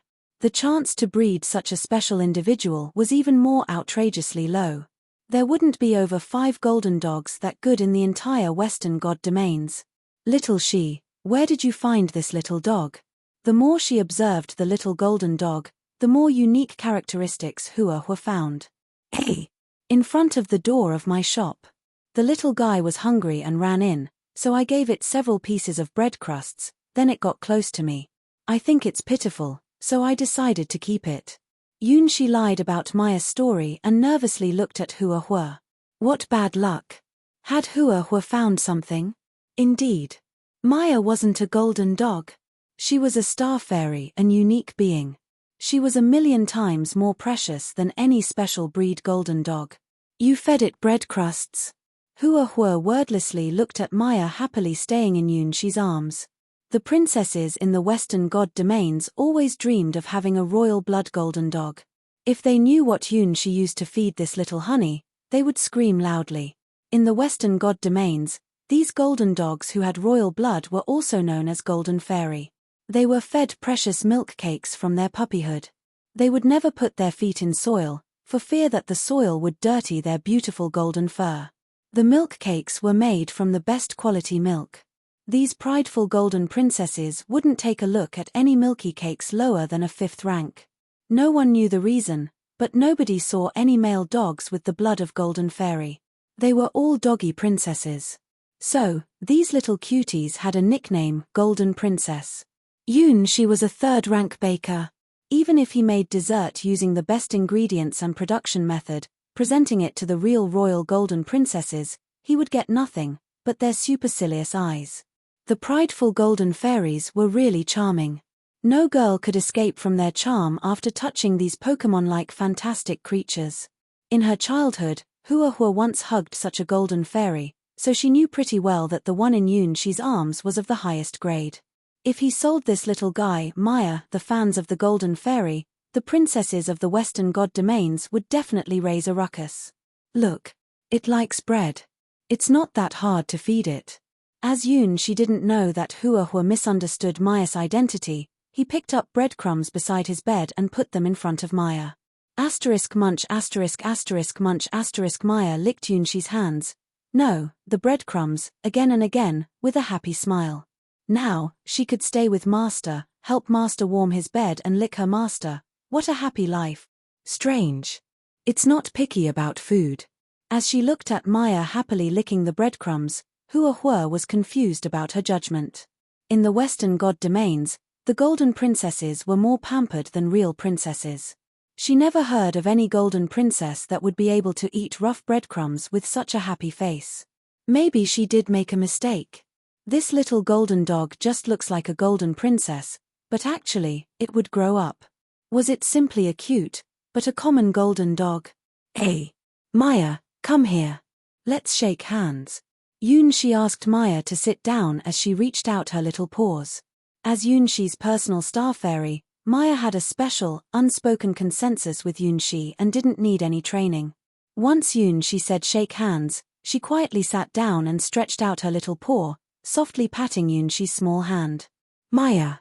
She is Hua, my childhood sweetheart. And the best genius. Yunshi smiled, introducing his childhood sweetheart to his star fairy. Mei'er put out her tongue and ran towards Hua, then enthusiastically licked her palms. Good girl. Well, she really doesn't look like a golden princess. A good little guy, maybe I made a mistake. Looking at Mei'er's face, she then remembered the proud, reserved golden dog her childhood self tried to hug. Hua had to admit that Yunshi's Mei'er had a better character than those imperious golden princesses who would only let the princesses tirelessly follow them around. Could be fed by breadcrumbs, understood how to shake hands and was fervent and active. Hua knew no golden princesses that would act like this. Yunshi was really lucky to find this golden princess-like, cute and obedient little guy. Hua, I also want to talk to you. Taking the chance when Hua was still addicted to Mei'er's special ability glamorous golden dog, Yunshi launched an attack at his childhood sweetheart. What? In the face of the combined cheat of Yunshi and Mei'er, Hua was a little unprepared. She had already forgotten her goal before she broke into the room. I want to learn sword skills from you. That wasn't a lie, rather, a sincere desire of Yunshi's. After obtaining Hua's seed, he became aware of the gap between him and the town's sword genius. The gap was so deep that it appeared to have no bottom. The more of the seed he understood from his childhood sweetheart, the more he would grasp Hua's formidable strength. She was the true genius of geniuses, born to be above all others. She would be a hero or someone who had a higher place in the world. You finally understand? Hua was not surprised, but rather, she had on a face of longing. I knew that one day, you would be able to bring out your hidden potential. Yunshi, you possess a special ability that no one can see. However, this ability is awfully strange and has been suppressing you. Now, at last, it has awakened. There was such a thing. Yunshi was surprised to hear Hua say that he had potential. Well, I'm absolutely not wrong. Although you were incapable of bringing out your abilities and there were no traces of a seal, I knew that once you turned 18, you would amaze the world. 18 years old. Yunshi remembered that Huahua did remind him of this thing once. At that time, Huahua said, "Little she, don't lose your heart. You will become strong after you grow up. I'll be waiting for you, forever."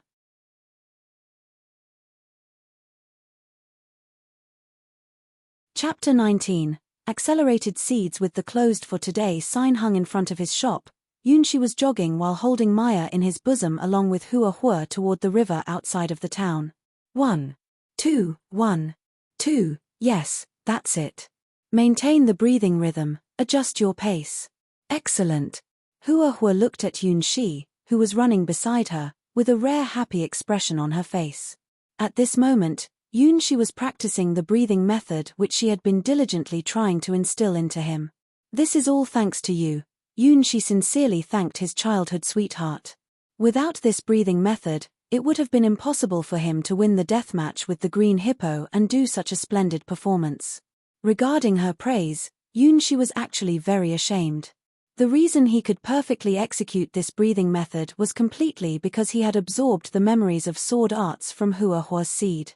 In other words, Huahua's praise of his breathing method practice was in fact a part of her body's instinct, which had been practiced by Huahua herself. "I knew that sooner or later, you would find your own suitable cultivation method one day." The more Huahua looked at Yunshi's footsteps and rhythm, the happier the smile was on her lips. She could feel that at this time Yunshi and herself had a wonderful sense of connected feelings. She stepped out with her left leg, Yunshi also stepped out with his left leg.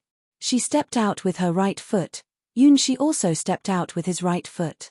Obviously, it was not because they tied one of their legs together, but Yunshi's rhythm and breath were almost exactly the same with her. Even if they were using the same secret breathing method, it shouldn't be the same. Could it be that this was the legendary soul synchronization, a perfect heavenly match? Ha, looking at Huahua's overjoyed expression, Yunshi felt some kind of guilt. However, at the same time, he also realized some strange signs. Was this an illusion? Did running together with Huahua and synchronizing moves and breaths timing with her really made the seed absorption accelerate? The answer to this question, after running together along the small river outside the town and practicing Huahua's sword technique at her secret training place, became even more obvious. In the clear water stream, a few small fishes were leisurely swimming as the tinkling sounds of water accompanied the sounds of the breeze blowing through the trees. The small birds chirping made the early morning at the riverside brim with life and vitality. "Come, Yunshi. Try the sword first." Huahua threw the sword on her back to Yunshi as she broke the nearby branch and palm-knifed the branch, cutting it several times to make a wooden sword stick that was the same length as her sword. "Okay." After receiving Huahua's seed, Yunshi knew clearly about Huahua's great ability on sword arts better than anyone else. Let alone using this wooden sword stick, even if she was empty-handed, she would still be powerful. Between the first rank and third rank, even though the disparity was actually really big, at least it was still within the limits of the mortal body. So theoretically, skipping a rank to challenge the upper rank was feasible. However, this didn't apply in Huahua's case. The Quicksilver Steps, the comprehension towards many kinds of supreme sword arts and the heavenly flying sky sword, beginner level, were all Huahua's skill. These were the strongest skills a mortal warrior could have. Even Yunshi thought that there couldn't be anyone else who had it. "I'm coming." Feeling the seed in his body becoming more active, Yunshi then moved first to rush forward and attack Huahua. Using his toes' strength and his soles to grip the ground, he rapidly moved. Resulting in the outbreak of fantastic speed in a flash, this was the most powerful instant movement technique in the mortal grade. Flying Sky Swallow Swordsmanship. This was one of various sword arts mastered by Huahua, one of the most nimble and flexible sword arts that had 3 flying swallows moves along with its speedy, but effective unique technique. Yunshi, at the time that he killed the hippo, he had fully utilized these 3 sword strikes at the last minute, and these 3 flying sky swallows moves were exactly what he was displaying now. It could only be said that Huahua's was the main version of the flying sky swallow sword arts. The contraction movement, coupled with the flying sky swallow sword arts, were the battle skills Yunshi had initially mastered from Huahua's seed. However, compared to Huahua, who had practiced the flying sky swallow sword arts to the near-perfect level, his perception of 1/10 of Huahua's talent was only an abbreviated version. As for Huahua's most powerful and most terrifying skill, the godly sword skill, Heavenly Flying Sky Swallow, beginner level, Yunshi was not even able to comprehend its threshold until now. He didn't even understand how the mortal-ranked Huahua could grasp this unfathomable hero-ranked sword technique. Flying Sky Swallow, great. Seeing Yunshi adept execute her sword skills, Huahua was pleasantly surprised. Indeed, she obtained the Flying Sky Swallow sword art when she was still a first-rank sword maiden, and it was her most practiced sword arts when she was in the second rank. Nimble, yet sharp. Practicing it into the great perfection stage made it as strong as an antelope's horns and as invisibly fast as flying swallows. Also, the Flying Sky Swallow sword art was the prerequisite for the godly sword skill, the Heavenly Flying Sword. Only after one reached the great perfection stage in this three flying swallows technique, was one able to change the flying swallow's motion trajectory at will, and then be able to practice the Heavenly Flying Sword. When Yunshi performed the Flying Sky Swallow sword art, he was already able to perform like she was at the second rank. He was only a step away from the third rank. A sword light flashed, and Huahua's wooden sword stick was sent out, which impressively was also the same Flying Sky Swallow sword art. She also suppressed her strength and speed to be equal to Yunshi's and directed Yunshi's practice. The same swordsmanship, the same sensibility level. In the onlooker's view, Yunshi and Huahua were just like two mirrors that were reflecting each other's postures. Not only just the sword strikes but the strength, breath, rhythm and heartbeat were unbelievably alike. Asterisk swish, swish, swish. Asterisk in the middle of nimble and flexible sword lights, Yunshi and Huahua were practicing as if they were one mind and performed Flying Swallow Sword ART's unique technique. Flying Sky Swallow, first strike. The sword's motion was almost alike with the Flying Sky Swallow transition moves in midair. It was dexterous, nimble and flexible. Even if it was the true swallow, it would perhaps be cut and fall by this sword instantly. Almost in the same posture and angle, the two swords met. Then, from an entirely different angle, the second sword's position suddenly reversed.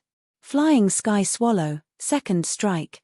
Ordinary people would be almost unable to predict the angle of this sword's strike with naked eyes, since this sword's move had almost reached the great perfection level in swordsmanship. Then, the final one, with faster speed and hidden moves carried along with a deadly strike. Flying Sky Swallow, third strike. This sword's move was not a horizontally cutting strike, but a counter move using the sword's edge. It was a concealed move that would strike horizontally twice after being hidden. A blitzkrieg backhand sword. It struck without preparation and was virtually impossible to guard against, which was similar to a flying swallow's shadow. Should you see the flying swallow appear in front of you, it implied that you were almost at death's door. Asterisk swish. Asterisk the two swords abruptly stopped almost at the same time, with the sword's edge almost touching each other's throat. However, the one Huahua was facing was the real sword, while the one at Yunshi's throat was only a blunt wooden sword stick. Yunshi, Huahua, the two swords tip dropped together and then raised at the same time, swords tip to swords tip. Eyes to eyes. In this moment, Yunshi felt that his heart and Huahua's were interlinked. At this moment, Yunshi finally realized something. Huahua's seed in his body was accelerating and started to grow.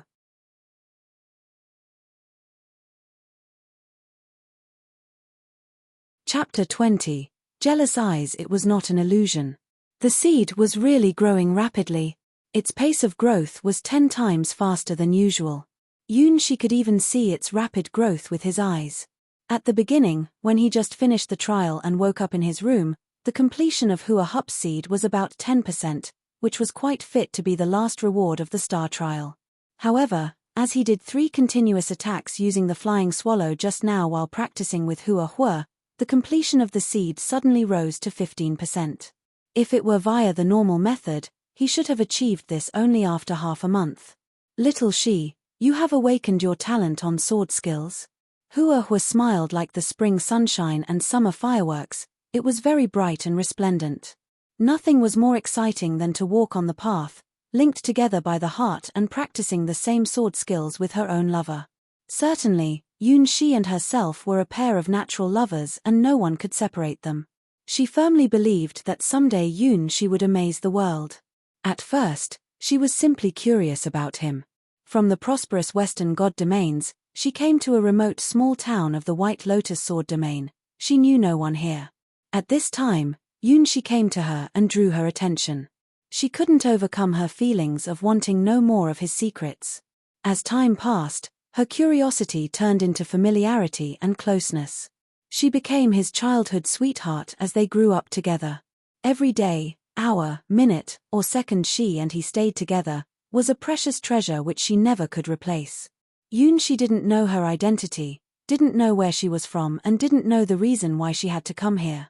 They were pure and innocent childhood sweethearts. Hua had seen too many dirty things and dark sides from childhood.